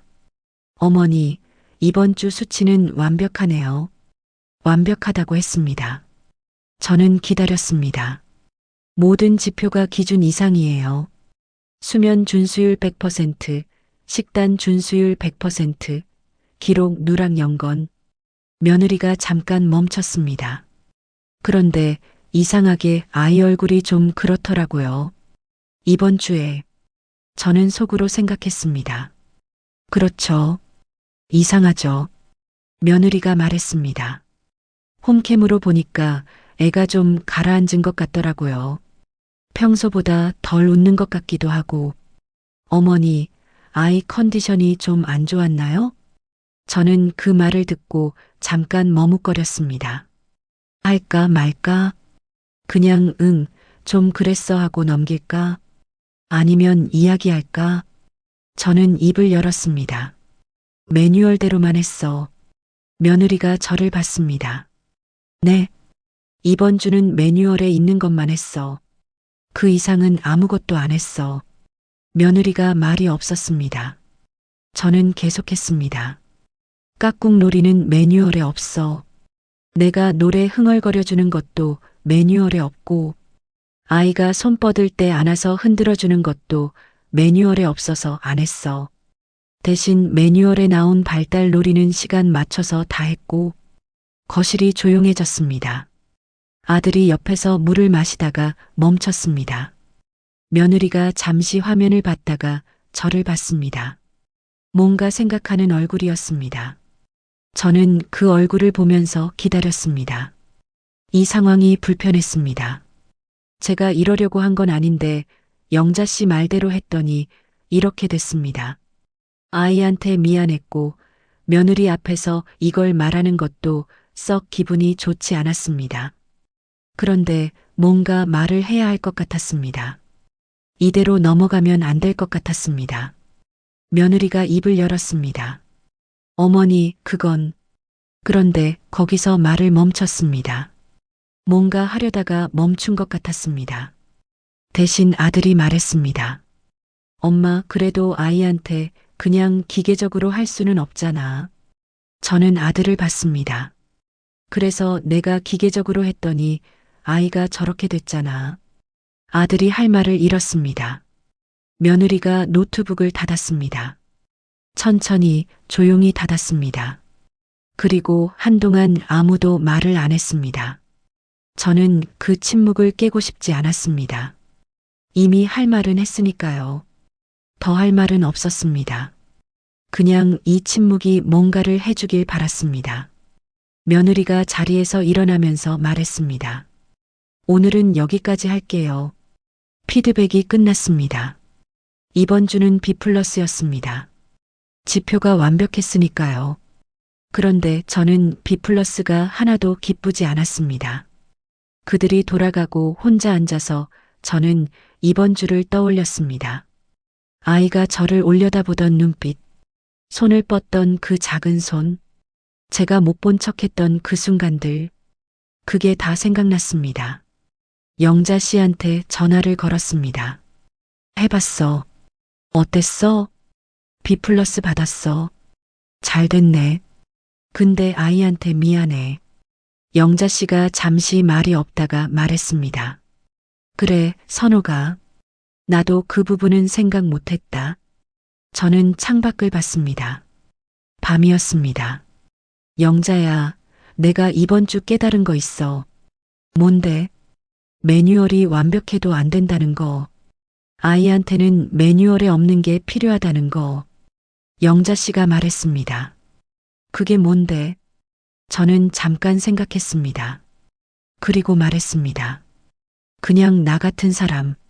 숫자 없이, 지표 없이, 그냥 좋아서 웃어주고, 울면 안아주고, 배고프면 먹이고 싶어서 먹이는 그냥 할머니. 그게 매뉴얼에 없는 변수라는 걸 저는 이번 주에야 제대로 알았습니다. 알면 뭐 하나 싶기도 했습니다. 그 집에 돌아가면 또 매뉴얼 앞에 서야 하는데, 그래도 알게 된 건 알게 된 겁니다. 저는 오늘 밤은 일찍 자기로 했습니다. 내일 아침에 일어나면 제일 먼저 손주 생각이 날 테고, 그러면 또 그 집에 가고 싶어질 테니까요. 가면서 이번엔 매뉴얼 말고 제 마음대로 한번 해봐야겠다 싶었습니다. 보안 위반이면 어떻습니까? 깍꿍 놀이가 금지 항목에 없는 건 확인했으니까요. 내일은 실컷 해줄 겁니다. 그거 하나는 정했습니다. 그달은 유독 길었습니다. 하루하루가 어떻게 지나가는지 모르겠는데 돌아보면 또 한 주가가 있고 그렇게 가다 보니 한 달이 됐습니다. 매뉴얼대로만 했던 그 주 이후로 저는 나름대로 타협점을 찾았습니다. 매뉴얼을 완전히 무시하지도 않고 그렇다고 1g 단위로 지키지도 않고 중요한 건 지키되 제 마음이 가는 건 조금씩 섞어서 하는 방식이었습니다. 깍꿍 놀이는 했습니다. 노래도 흥얼거렸습니다. 아이가 손을 뻗으면 안아줬습니다. 대신 식단은 지키고 수면 시간은 맞추고 기록은 빠짐없이 했습니다. 그렇게 하니까 아이도 다시 웃기 시작했고 저도 숨이 조금 트이는 것 같았습니다. 피드백 점수는 B와 B+ 사이를 오갔습니다. 며느리는 크게 뭐라 하지 않았고 저도 크게 말썽을 일으키지 않았습니다. 평화로운 것 같기도 했습니다. 그런데 사람이 익숙해지면 긴장이 풀리는 법이잖아요. 저도 그랬습니다. 처음 몇 주는 매뉴얼을 침대 머리맡에 두고 잤는데 이제는 찬장 서랍 안에 들어가 있었습니다. 굳이 꺼내서 보지 않아도 웬만한 건 외워져 있었으니까요. 그 긴장이 풀린 사이에 달력이 한 장 넘어갔습니다. 그리고 두 번째 달 마지막 일요일이 됐습니다. 피드백 시간이었습니다. 저는 평소처럼 소파에 앉았습니다.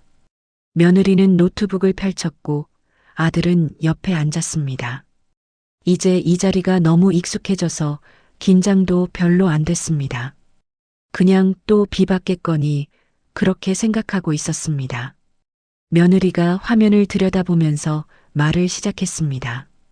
어머니, 이번 달 전체 데이터 보니까요. 저는 고개를 끄덕였습니다. 수면 준수율이 전달보다 좀 떨어졌어요. 주 평균으로 보면 기준 대비 87% 정도 되고요. 87%. 저는 그 숫자를 듣고 생각해 봤습니다. 이유가 있었습니다. 그달에 아이가 이가 나기 시작했거든요. 이가 날 때는 아이들이 많이 힘들어합니다. 잇몸이 간지럽고 아프니까 잠을 잘 못 자고 낮잠도 평소보다 짧게 자거나 아예 안 자는 날도 있었습니다. 그게 수치로 잡힌 겁니다. 저는 그 말을 하려다가 잠깐 참았습니다. 어차피 해명해봤자 그게 반영되진 않을 것 같았으니까요. 며느리가 계속 말했습니다. 식단 준수율은 93%고요. 이건 양호한 편이에요. 저는 속으로 다행이다 싶었습니다. 그런데 이번 달에 기록 누락이 2번 있었어요. 기록 누락. 저는 그게 언제였는지 바로 떠올렸습니다. 한 번은 제가 갑자기 허리가 너무 아파서 파스를 붙이고 잠깐 누웠다가 기록을 빠뜨린 날이었고 또 한 번은 아이가 갑자기 열이 오를 것 같아서 체온을 재고 물수건 올려주고 하다 보니 기록을 못한 날이었습니다. 그 사정도 말하고 싶었지만 참았습니다. 며느리는 잠시 화면을 보다가 입을 열었습니다. 그래서 이번 달 종합평가는 B-예요. B-? 저는 그 말을 듣고 잠깐 눈을 내려깔았습니다. 나쁜 점수는 아닙니다. 그런데 지난달보다 떨어진 건 사실이었습니다. 이가 나고 허리가 아프고 아이 열 걱정하느라 정신없었던 그달이 B-였습니다. 저는 그냥 고개를 끄덕이려 했습니다. 그런데 며느리의 다음 말이 나왔습니다. 그래서 이번 달 활동비에서 10% 조정하려고요. 저는 그 말을 듣고 고개를 드는 게 멈췄습니다. 활동비에서 10% 조정. 조정이라는 말을 썼습니다. 삭감이라는 말 대신 조정이라는 말을. 저는 천천히 며느리를 봤습니다. 지금 뭐라고 했어? 며느리는 태연했습니다. 성과가 기준에 미달하면 활동비 조정이 있다고 처음에 말씀드렸잖아요. 매뉴얼 마지막 페이지에도 나와 있고요. 매뉴얼 마지막 페이지. 저는 그 페이지를 읽은 기억이 없었습니다. 아니, 읽었을 수도 있습니다. 그런데 설마 이게 진짜로 적용될 거라고 생각하지 못했습니다. 글자로는 읽었어도 현실이 될 거라고는 생각하지 못했던 겁니다. 저는 잠시 말을 못했습니다. 뭔가 크게 한 방 맞은 것 같은 느낌이었습니다. 머릿속이 잠깐 하얘졌습니다. 그러다가 천천히 생각이 정리됐습니다. 활동비. 제가 받는 그 돈. 며느리가 매달 드리겠다고 한 그 돈. 처음에 그 돈을 받기로 했을 때 저는 솔직히 좀 이상하다고 생각했습니다. 가족끼리 손주 보는데 돈을 주고받는 게 어색했습니다. 그런데 며느리가 어머니 시간을 쓰시는 거니까 당연히 드려야 해요라고 하길래 그냥 받기로 했습니다. 그게 용돈이 된 건지 급여가 된 건지 저는 그때 제대로 생각하지 않았습니다. 그런데 그게 지금 삭감 대상이 됐습니다. 성과 미달로 인한 활동비 10% 조정. 저는 그 말이 제 귀에서 자꾸 맴돌았습니다. 아들이 옆에서 조용히 제 팔을 건드렸습니다. 엄마, 이게 원래 그런 방식이야. 혜진이가 처음부터 그렇게 말했잖아. 처음부터 그렇게 말했다고 합니다. 맞습니다. 말은 했습니다. 매뉴얼에도 적혀 있었습니다. 그런데 저는 그게 진짜가 될 거라고 생각하지 못했습니다. 내 손주를 내가 봐주는데 그게 성과 미달이 되고 그 벌로 돈을 깎는다는 게 진짜가 될 거라고는 생각하지 못했습니다. 저는 잠깐 눈을 감았습니다. 숨을 한번 들이쉬었습니다. 그리고 속에서 올라오는 걸 느꼈습니다. 뭔가 뜨거운 것이 올라오고 있었습니다. 오래 눌러왔던 것들이 한꺼번에 올라오는 것 같았습니다. 첫날 태블릿을 받던 날이 생각났습니다. 시등급을 받던 일요일이 생각났습니다. 보안 위반이라던 사탕 껍질이 생각났습니다. 점심시간에 울린 핸드폰이 생각났습니다. 까치발로 다녔던 그 집 바닥이 생각났습니다. 옆방 보조 매트리스가 생각났습니다. 매뉴얼대로만 했더니 가라앉아 버렸던 아이 얼굴이 생각났습니다. 그 모든 게 한꺼번에 생각났습니다. 그리고 저는 입을 열었습니다. 잠깐만. 목소리가 생각보다 컸습니다. 며느리가 저를 봤습니다. 아들도 봤습니다. 저는 자리에서 천천히 일어났습니다.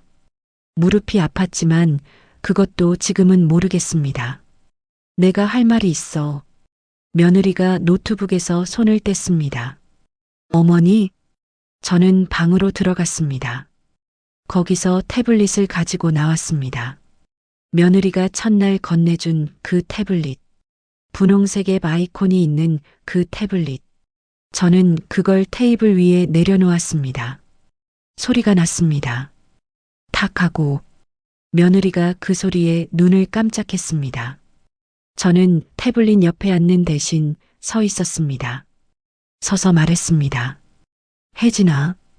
평소에는 며느리라고 했는데 오늘은 이름을 불렀습니다. 나 오늘부로 그만하려고. 거실이 조용해졌습니다. 며느리가 말했습니다. 어머니, 무슨 말씀이세요? 그만한다고. 이 집에서. 아들이 벌떡 일어났습니다. 엄마, 갑자기 왜 이래? 저는 아들을 봤습니다. 갑자기가 아니야. 한 박자 쉬었습니다. 나 오늘 많이 참다가 하는 거야. 아들이 말을 못했습니다. 저는 며느리를 봤습니다. 며느리는 무표정이었습니다. 아니, 무표정이라기보다는 뭔가 읽히지 않는 얼굴이었습니다. 저는 말했습니다. 나는 손주가 좋아서 온 거야. 며느리 힘들 것 같아서 도와주고 싶어서 온 거야. 그게 전부야. 어머니, 저도 감사하게 생각하고 있어요. 그러면 왜 돈을 깎아? 제 목소리가 떨렸습니다. 떨리는 게 화가 나서인지 서러워서인지 저도 몰랐습니다. 아이가 나는 달이었어. 허리가 아팠어. 아이 열 오를까봐 하루 종일 들여다봤어. 그게 B-야? 그리고 돈을 깎아? 며느리가 말했습니다. 어머니, 그건 규정이라서요. 규정? 그 단어가 나왔습니다. 저는 그 단어를 듣고 무언가가 딱 끊어지는 것 같았습니다. 가느다란 실 같은 게 하나 끊어지는 소리. 혜진아, 나는 직원이 아니야. 며느리가 입을 열었다가 닫았습니다. 나는 이 아이 할머니야. 그리고 혜진이 내 시어머니야. 그게 규정보다 먼저야. 아들이 엄마하고 불렀습니다. 저는 아들을 봤습니다. 진우야, 너는 지금 할 말 없지. 아들이 아무 말도 못했습니다. 저는 다시 며느리를 봤습니다. 나 오늘부로 이 집 퇴사할게. 퇴사? 며느리가 좋아하는 단어로 말했습니다. 그리고 내 손주는 내가 보고 싶을 때 손님으로 보러 올게. 며느리 얼굴이 처음으로 흔들렸습니다. 뭔가 균열이 생긴 것 같은 얼굴. 아들이 다급해졌습니다. 엄마, 진정하고 앉아. 대화로 해결하자. 저는 고개를 저었습니다. 앉지 않을 거야. 더 할 말 없어. 저는 소파에서 제 가방을 집어들었습니다. 그리고 테이블 위 태블릿을 한번 내려다봤습니다. 분홍색 화면이 꺼져 있었습니다. 저는 그 태블릿을 마지막으로 보고 시선을 거뒀습니다. 현관으로 걸어갔습니다. 신발을 신으면서 손이 약간 떨렸습니다. 아들이 따라오면서 말했습니다. 엄마, 진짜 이러면 어떻게 해? 애는 어떻게 하고? 저는 신발끈을 묶으면서 말했습니다. 그건 내가 알 바 아니야. 그 말이 나오고 나서 잠깐 마음이 아팠습니다. 알 바 아니라고 했지만 사실 그게 제일 마음에 걸리는 건 손주니까요. 그래도 문을 열었습니다. 바깥 바람이 들어왔습니다. 저는 그 바람을 맞으면서 나왔습니다. 뒤에서 아들이 부르는 소리가 들렸습니다. 저는 걸음을 멈추지 않았습니다. 엘리베이터를 탔습니다. 문이 닫혔습니다. 거울 같은 엘리베이터 문에 제 얼굴이 비쳤습니다. 생각보다 차분했습니다. 울 것 같다고 생각했는데 눈물이 나오지 않았습니다. 그냥 어딘가 가벼운 것 같은 얼굴이었습니다. 1층에 내려서 아파트 단지를 걸었습니다. 밤바람이 제법 쌀쌀했습니다. 저는 코트 단추를 하나 잠그면서 걸었습니다. 걷다 보니 벤치가 있었습니다. 거기 앉았습니다. 그리고 처음으로 멍했습니다. 내가 방금 뭘 한 건가? 나온 건 맞는데 이게 잘한 건지 잘못한 건지 아직 모르겠습니다. 그런데 한 가지는 분명했습니다. 이 벤치에 앉아 있는 지금 카메라가 없다는 것. 아무도 저를 보고 있지 않다는 것. 동선을 계산하지 않아도 된다는 것. 그게 이상하게 눈물이 날 것 같았습니다. 저는 하늘을 봤습니다. 별이 몇 개 보였습니다.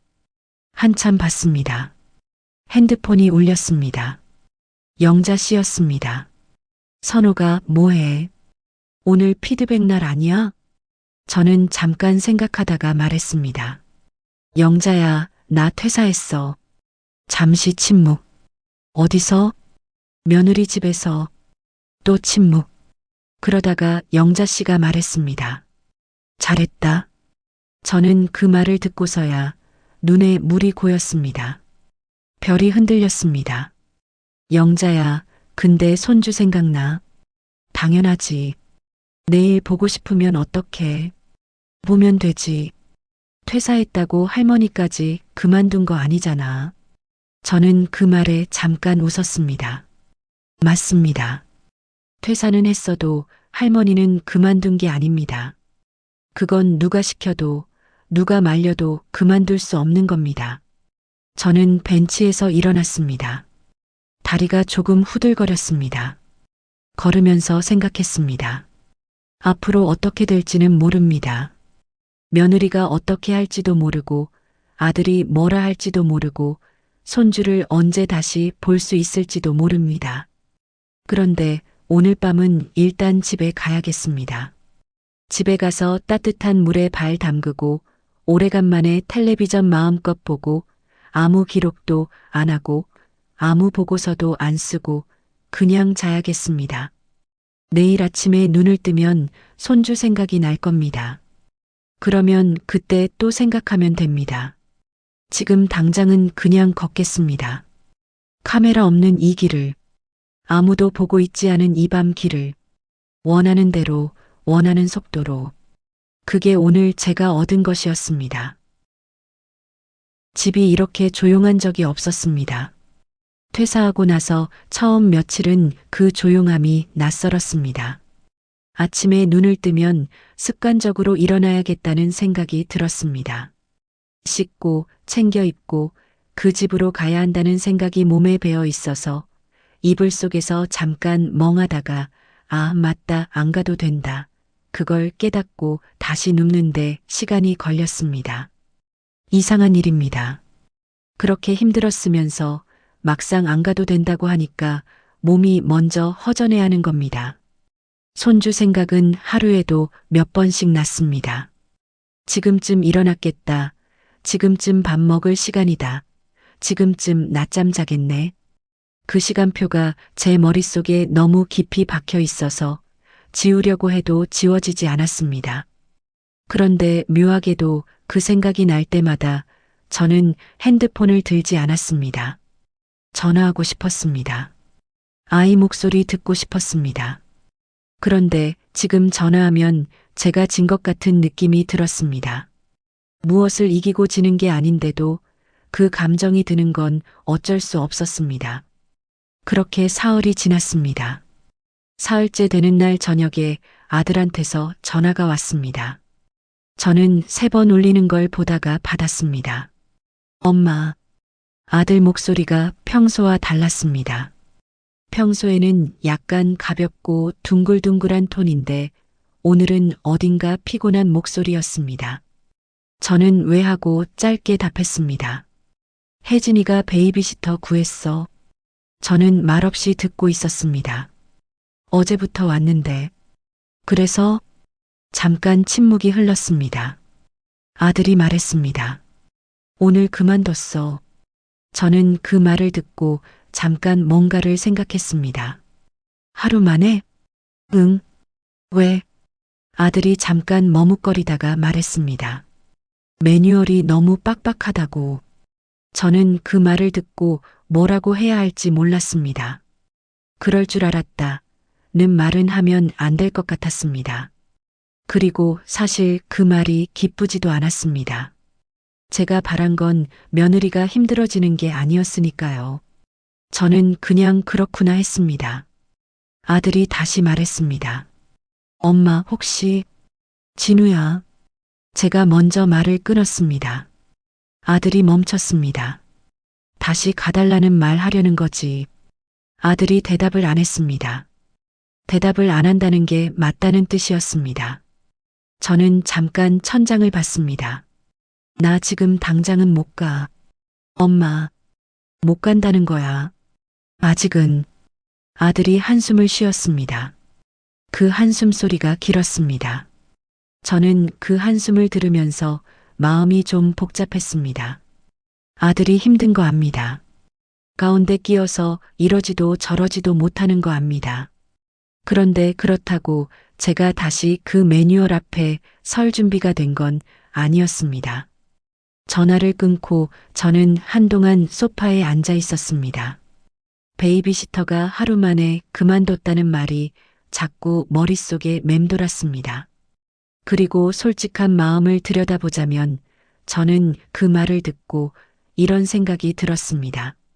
나는 그걸 몇 주나 버텼구나. 사탕 껍질 때문에 보안 위반 소리 들으면서도 카메라 눈치 보면서도 일요일마다 성적표 받으면서도 베이비시터는 하루 만에 그만뒀는데 저는 몇 주를 버텼습니다. 그게 자랑스러운 건 아닌데 왜인지 기가 막혔습니다. 그리고 그 며칠 후에 영자 씨한테서 연락이 왔습니다. 선우가 혜진 씨 요즘 힘들다는 거 알아? 어떻게 알아? 아들이 나한테 전화했더라. 엄마 좀 설득해달라고. 저는 잠깐 어이가 없었습니다. 아들이 영자 씨한테까지 전화를 했군요. 그 녀석 루트를 여러 개 쓰고 있었습니다. 베이비시터를 3군데서 구했는데 다 며칠 못 버티고 그만뒀대. 혜진 씨가 직접 육아 휴직 늘릴까 고민 중이라고. 저는 그 말을 듣고 입술을 오므렸습니다.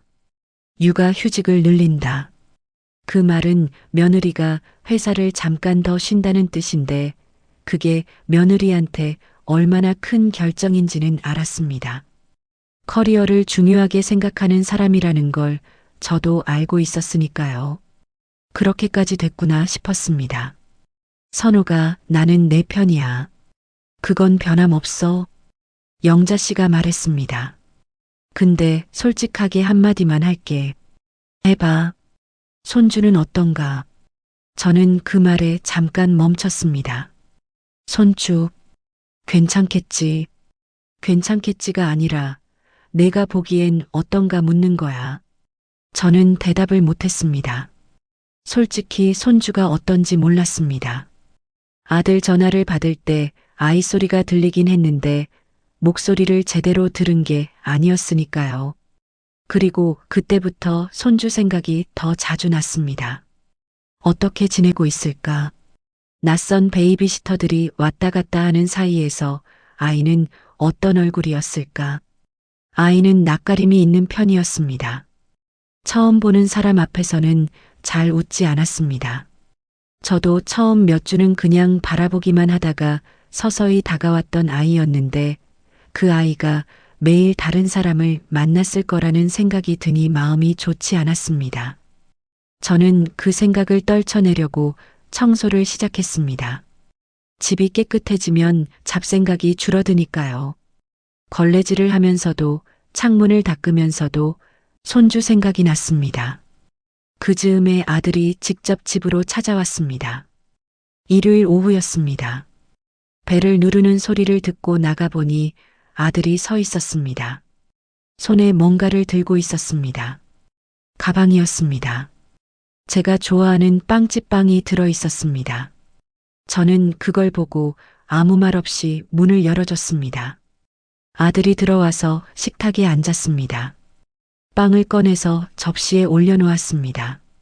저는 물을 가져다 줬습니다.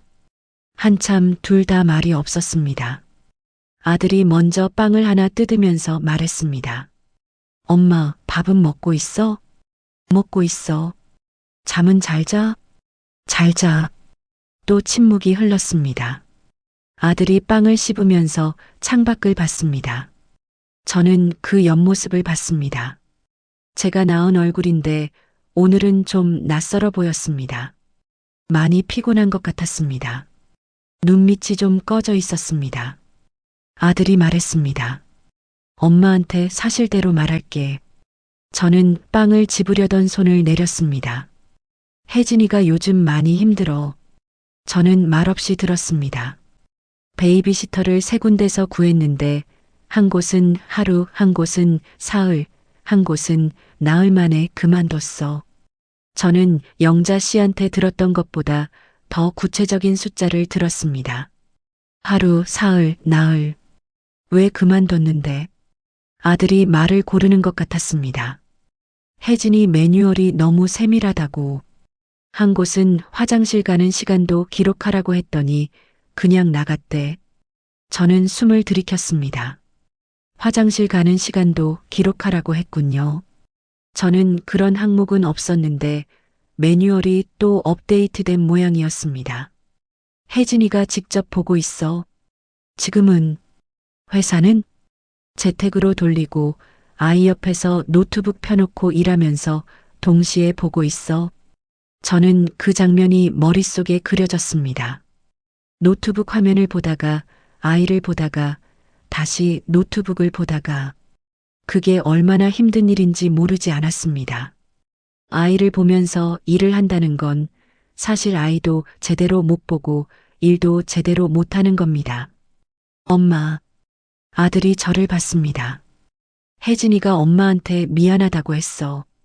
저는 그 말을 듣고 잠깐 굳었습니다. 며느리가 미안하다고 했다는 말. 직접 한 건 아니고 아들을 통해서 전해진 말이지만 그래도 그 말이 나왔다는 게 저는 좀 의외였습니다. 직접 말하면 되지. 그게 혜진이한테 쉽지 않나 봐. 아직은. 저는 고개를 끄덕이지도 아니라고 하지도 않았습니다. 아들이 조심스럽게 말을 이었습니다. 엄마, 근데 있잖아. 혜진이가 이번 주에 혼자 아이 보면서 처음으로 운 것 같아. 저는 그 말에 고개를 들었습니다. 며느리가? 응. 저는 잠시 말이 없었습니다. 아들이 말했습니다. 낮에 내가 재택하다가 서재에서 나왔는데 혜진이가 아이 재우고 부엌에 혼자 서 있더라고. 그냥 창밖 보고 서 있었어. 얼굴을 보니까 눈이 빨개져 있었어. 저는 그 장면이 생각났습니다. 며느리가 부엌에 혼자 서서 창밖을 보고 있는 장면. 그게 낯설었습니다. 항상 노트북 앞에 앉아서 화면을 보고 차트를 읽고 데이터를 분석하던 그 사람이 아무것도 안 하고 창밖을 보고 있는 장면. 말은 안 했어? 했지. 괜찮냐고 했더니 아이가 나를 안 보려고 해서 라고 하더라고. 저는 그 말에서 멈췄습니다. 아이가 나를 안 보려고 해서 저는 그 말이 무슨 뜻인지 알았습니다. 낯선 사람들이 너무 많이 바뀌다 보니까 아이가 사람에 대한 기대를 접어버린 겁니다. 아이들이 그렇습니다. 처음엔 모든 사람한테 눈을 빛내며 반기는데 그 사람이 자꾸 바뀌면 아이도 압니다. 어차피 가는 사람이구나. 그래서 처음부터 마음을 안 주는 겁니다. 그게 어릴 때 생기면 안 됩니다. 저는 그것만큼은 알고 있었습니다. 아들이 저를 봤습니다. 엄마, 나 부탁하러 온 거 맞아? 저는 알고 있었습니다. 근데 오늘은 부탁하러 온 게 아니야. 저는 고개를 들었습니다. 그냥 엄마 보고 싶어서 왔어. 아들이 조용히 말했습니다.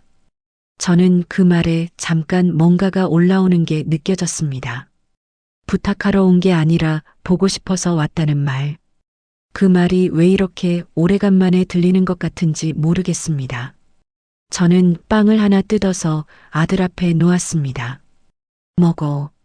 아들이 먹었습니다. 저도 먹었습니다. 한동안 그냥 둘이 앉아서 빵을 먹었습니다. 그게 오래간만에 제일 편안한 시간이었습니다. 아들이 돌아가고 나서 저는 소파에 앉아 한참 생각했습니다.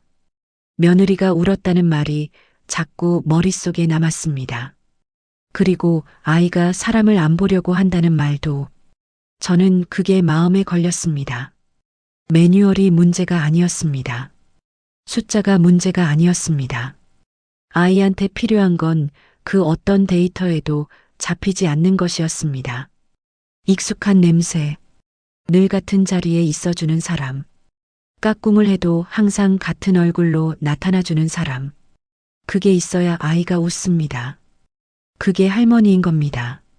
저는 그날 밤 잠이 잘 안 왔습니다. 뒤척이다가 새벽에 물을 마시러 나왔습니다. 부엌에 서서 물을 마시는데 며느리도 이 시간에 이렇게 서 있겠구나 싶었습니다. 둘이 같은 시간에 각자의 부엌에서 창밖을 보고 있을 것 같았습니다. 그 생각이 이상하게 씁쓸하고 이상하게 가깝게 느껴졌습니다. 저는 그날 이후로 마음이 조금씩 바뀌기 시작했습니다. 뭔가를 결심한 건 아닙니다. 그냥 굳어있던 게 조금씩 녹는 것 같은 느낌이었습니다. 화가 풀린 것도 아닙니다. 아직 서운한 것도 있었습니다. 그런데 손주가 사람을 안 보려고 한다는 그 말이 제가 가진 모든 서운함보다 더 크게 다가왔습니다. 어른들이 서운하고 화난 건 어른들이 해결하면 됩니다.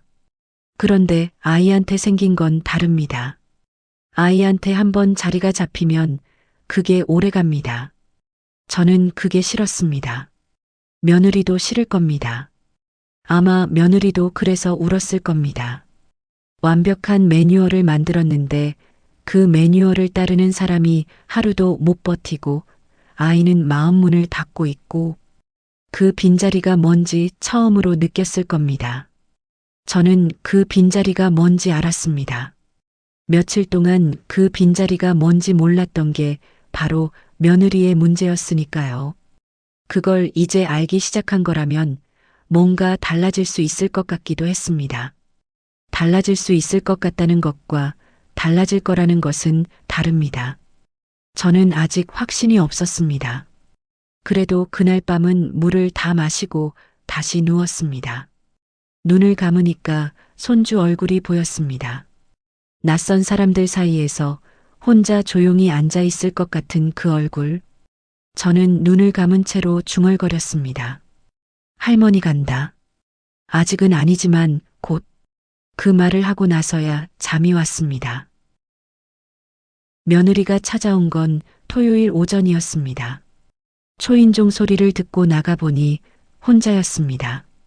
아들도 없고 아이도 없이 며느리 혼자 현관 앞에 서 있었습니다.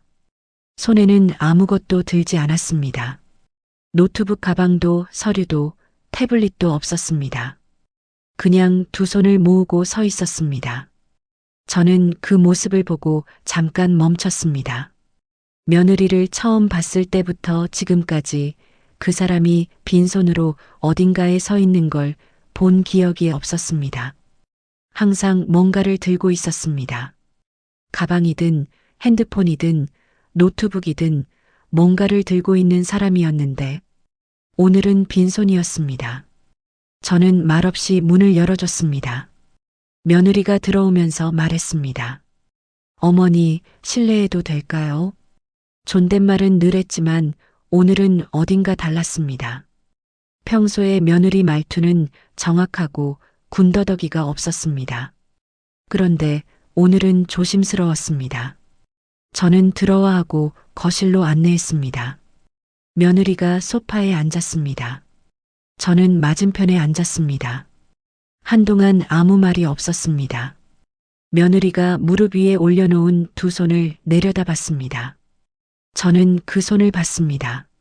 항상 키보드를 두드리고 스크롤을 내리고 뭔가를 기록하던 그 손이 지금은 그냥 무릎 위에 얹혀 있었습니다. 차줄까? 제가 먼저 말했습니다. 며느리가 고개를 들었습니다.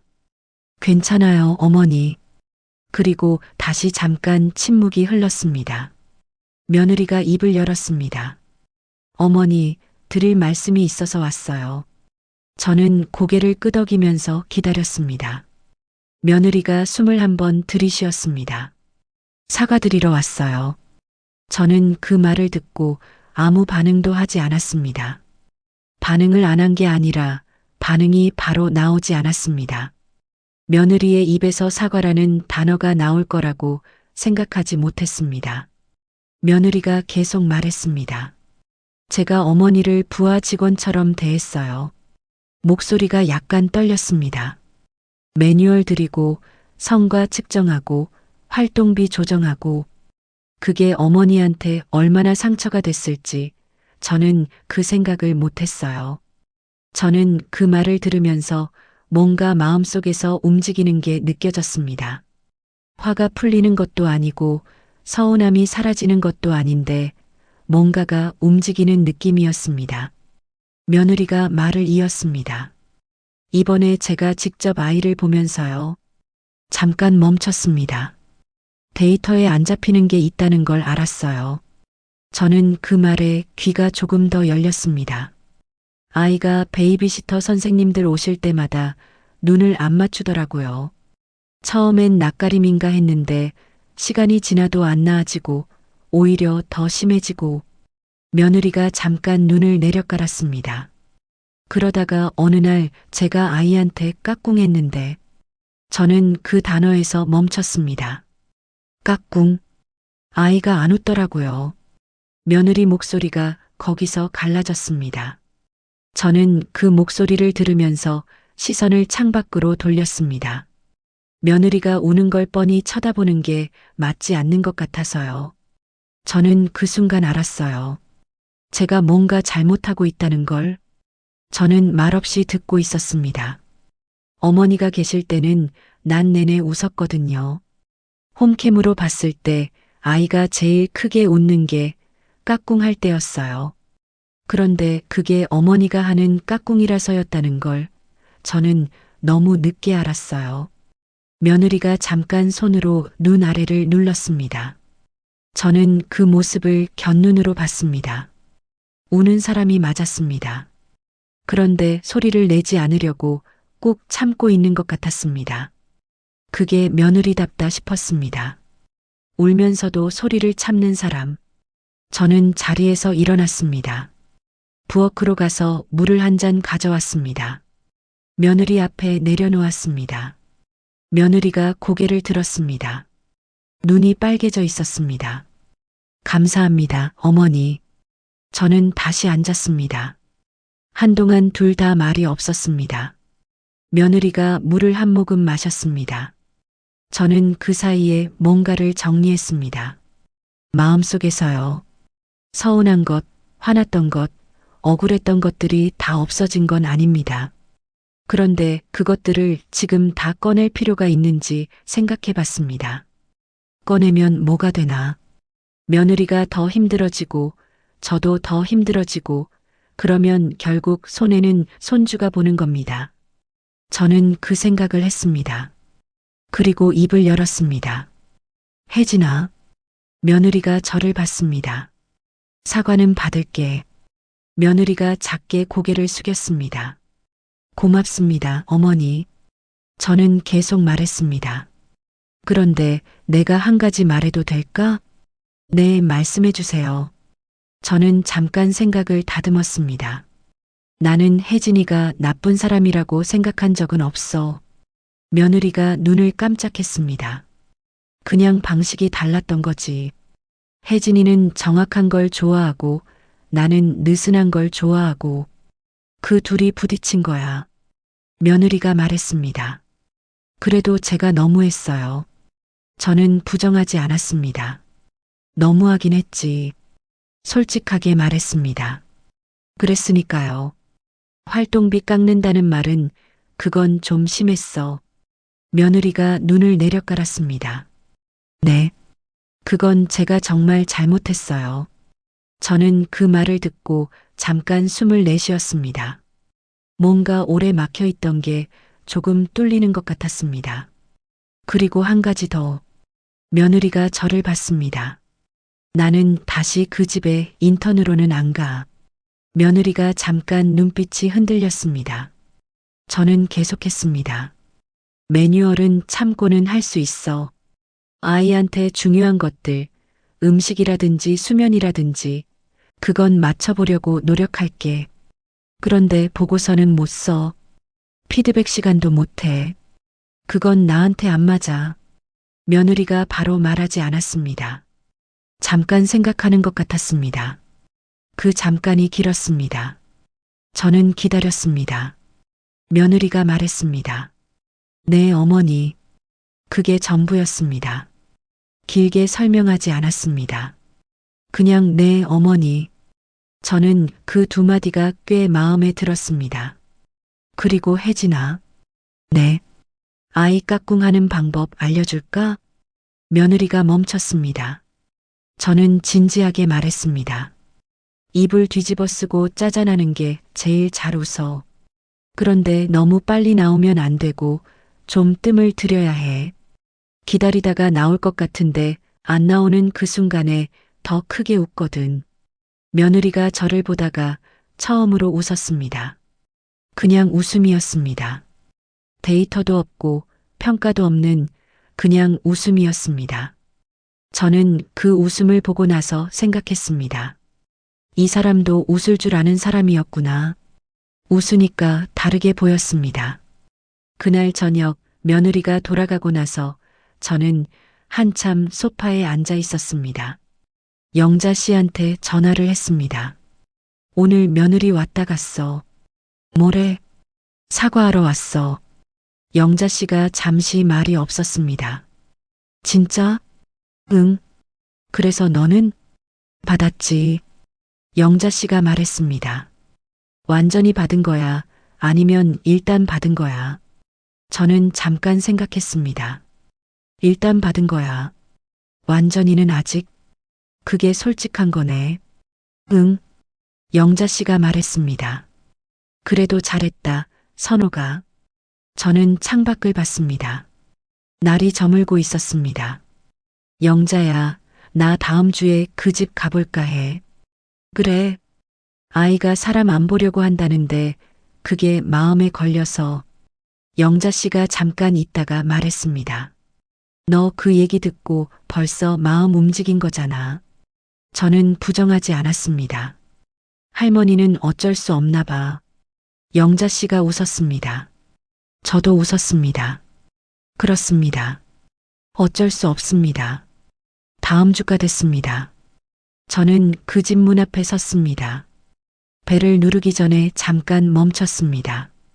예전에는 이 문 앞에서 매뉴얼을 머릿속으로 복습하고 들어갔습니다. 오늘은 그러지 않았습니다. 그냥 벨을 눌렀습니다. 잠시 후 문이 열렸습니다. 며느리가 아이를 안고 있었습니다. 아이는 처음에 저를 보더니 눈을 내렸습니다. 저는 그게 아팠습니다.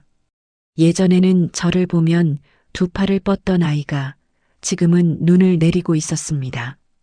저는 신발을 벗으면서 아이 눈높이까지 몸을 낮췄습니다. 아이를 봤습니다. 아이가 저를 봤습니다. 저는 그냥 웃었습니다. 아무것도 안 하고 그냥 웃었습니다. 아이가 잠깐 저를 보다가 고개를 돌렸습니다. 저는 괜찮았습니다. 당연한 겁니다. 떠났던 사람이 다시 왔다고 바로 반겨줄 이유가 없죠. 그게 아이도 마찬가지입니다. 저는 거실로 들어가서 바닥에 앉았습니다. 아이 옆에 앉아서 장난감을 집었습니다. 흔들었습니다. 아이가 흘낏봤습니다. 저는 모른 척 했습니다. 계속 혼자 장난감을 가지고 놀았습니다. 한 10분쯤 지났을까요? 아이가 살금살금 제 쪽으로 기어왔습니다. 그리고 제 무릎을 잡고 섰습니다. 저는 내려다봤습니다. 아이가 저를 올려다봤습니다. 저는 웃었습니다. 아이가 웃었습니다. 작은 웃음이었습니다. 조심스러운 웃음이었습니다. 그래도 웃음이었습니다. 저는 그 웃음이 그렇게 반가울 수가 없었습니다. 며느리가 부엌에서 차를 준비하다가 그 모습을 봤습니다. 저는 며느리 쪽을 봤습니다. 며느리가 아무 말도 안 했지만 눈에 뭔가 차오르는 게 보였습니다. 저는 다시 아이를 봤습니다. 이불을 옆에서 집었습니다. 아이 머리 위에 덮었습니다. 짜잔! 아이가 까르르 웃었습니다. 그 웃음이 온 거실을 가득 채웠습니다. 며느리가 부엌에서 멈추는 게 느껴졌습니다. 저는 또 이불을 집었습니다. 이번엔 조금 더 뜸을 들였습니다. 아이가 두리번거렸습니다. 아직인가 하는 눈빛으로요. 짜잔! 또 웃었습니다. 이번엔 더 크게 웃었습니다. 몸을 앞뒤로 흔들면서 온 힘을 다해서 웃었습니다. 저는 그 웃음소리를 들으면서 가슴이 꽉 찼습니다. 이게 매뉴얼에 없는 겁니다. 이 웃음이 어떤 데이터에도 잡히지 않는 겁니다. 그러면서도 이게 가장 중요한 겁니다. 잠시 후 며느리가 차를 들고 와서 옆에 앉았습니다. 우리 셋이 거실 바닥에 있었습니다. 저와 며느리 사이에 아이가 있었습니다. 며느리가 조용히 말했습니다. 어머니, 저 배우고 싶어요. 저는 며느리를 봤습니다. 이불 깍꿍 말고요. 어머니가 아이한테 해주시는 것들이요. 데이터 말고 그냥 이런 것들이요. 저는 그 말을 듣고 잠깐 생각했습니다. 가르쳐 달라는 말이 참 낯설게 들렸습니다. 그동안은 항상 며느리가 저한테 뭔가를 가르쳤으니까요. 매뉴얼로, 피드백으로, 등급으로. 이제 며느리가 저한테 배우겠다고 합니다. 저는 말했습니다. 어렵지 않아. 며느리가 저를 봤습니다. 그냥 아이 보는 거야. 아이가 뭘 원하는지 보고 그걸 해주는 거야. 매뉴얼 보는 게 아니라 아이 보는 거야. 며느리가 고개를 끄덕였습니다. 그 고개를 끄덕이는 모습이 예전과 달랐습니다. 예전엔 뭔가를 메모하려는 사람처럼 고개를 끄덕였는데 오늘은 그냥 듣는 사람처럼 고개를 끄덕였습니다. 그날 이후로 조금씩 달라졌습니다. 한꺼번에 달라진 건 아닙니다. 며느리가 매뉴얼을 완전히 버린 것도 아니고 저도 매뉴얼을 완전히 무시한 것도 아닙니다. 그런데 뭔가가 달라졌습니다. 제가 그 집에 가면 이제는 며느리가 출근하기 전에 잠깐 같이 아이를 봅니다. 며칠은 며느리가 저한테 물었습니다. 어머니, 아이가 이럴 때는 어떻게 해요? 저럴 때는요? 저는 매뉴얼로 대답하지 않았습니다. 그냥 이렇게 해봐, 해보면 알아.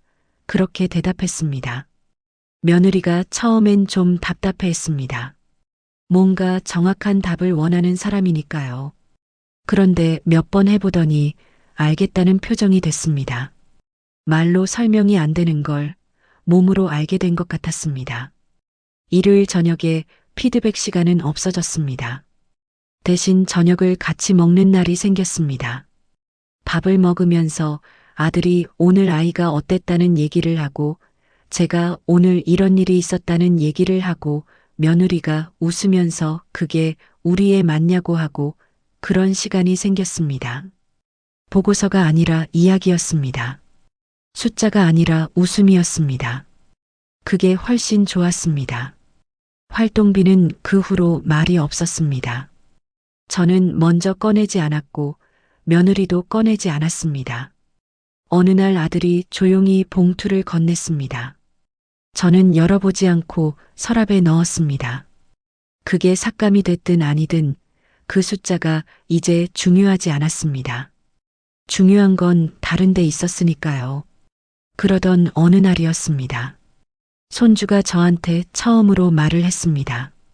정확한 발음은 아닌데 분명히 뭔가를 부르는 소리였습니다. 할무. 그렇게 들렸습니다. 할무. 할머니를 부르는 소리였습니다. 저는 그 소리를 듣고 바닥에 주저앉았습니다. 주저앉아서 아이를 안았습니다. 아이가 제 목을 붙잡았습니다. 그 작은 팔이 제 목을 두르고 있었습니다. 며느리가 옆에서 그 장면을 봤습니다. 핸드폰을 꺼내 들었습니다. 저는 순간 또 기록하려는 건가 싶었습니다. 그런데 며느리가 한 건 사진이었습니다. 데이터가 아니라 사진이었습니다. 찰칵 소리가 났습니다. 며느리가 그 사진을 보더니 저한테 핸드폰을 내밀었습니다. 저는 사진을 봤습니다. 바닥에 주저앉은 제가 아이를 안고 있었습니다. 아이가 제 목을 꼭 붙들고 있었습니다. 뒷모습이었는데도 그 사진에서 뭔가가 넘쳤습니다. 저는 그 사진을 보면서 생각했습니다. 이게 매뉴얼에 담을 수 없는 것들이구나. 이게 숫자로 잡히지 않는 것들이구나. 그리고 이게 가족이구나. 며느리가 말했습니다. 어머니, 저 보내드릴게요. 저는 고개를 끄덕였습니다. 응, 보내줘. 그 사진이 제 핸드폰에 저장됐습니다. 그날 저녁 집에 돌아오는 길에 저는 그 사진을 한 번 더 꺼내봤습니다. 영자 씨한테 보냈습니다. 영자 씨가 잠시 후 답장을 했습니다. 예쁘다. 저는 핸드폰을 주머니에 넣고 걸었습니다. 바람이 불었습니다. 그 바람이 꽤 좋았습니다. 살다 보면 별별 일이 다 있습니다. 64태를 살아왔는데 손주 보러 갔다가 신입사원이 되고 보안 위반을 저지르고 시등급을 받고 퇴사를 하게 될 줄은 몰랐습니다. 그런데 또 살다 보면 별별 일이 다 풀리기도 합니다. 완전히 풀린 건 아닙니다. 지금도 며느리랑 사이가 아주 편한 건 아닙니다. 어색한 순간이 있고 아직 서로 모르는 부분이 있고 맞춰가는 중입니다. 그런데 그게 맞는 것 같습니다. 가족이라는 게 원래 그런 거 아닐까요? 한꺼번에 다 맞아떨어지는 게 아니라 조금씩 맞춰가는 거. 어디까지가 내 자리이고 어디서부터가 상대방 자리인지 그 선을 같이 찾아가는 거. 그러면서 가끔은 부딪히기도 하고 가끔은 웃기도 하고 그러는 거. 저는 이제 그 집에 갈 때 매뉴얼을 복습하지 않습니다. 카메라 동선을 계산하지 않습니다. 일요일 저녁이 두렵지 않습니다. 그냥 갑니다. 손주 보고 싶어서, 며느리가 힘들 것 같으면 옆에 있어줘서, 그거면 됩니다. 그게 처음부터 제가 가고 싶었던 이유였으니까요. 그 이유가 다시 이유가 됐습니다. 그거면 충분합니다. 손주야, 할머니 온다. 오늘도 내일도. 까꿍하러. 오늘의 사연을 들은 여러분은 어떠셨나요? 내가 만약 사연의 주인공이었다면 어땠을지 댓글 남겨주세요. 그리고 구독, 좋아요, 알림 설정은 무료이니 꼭 한 번씩 눌러주세요. 다른 사연이 궁금하시다면 추천 동영상을 클릭해 주세요. 오늘 사연을 들어주셔서 감사합니다. 여러분은 이 세상의 주인공입니다. 건강하고 행복하세요.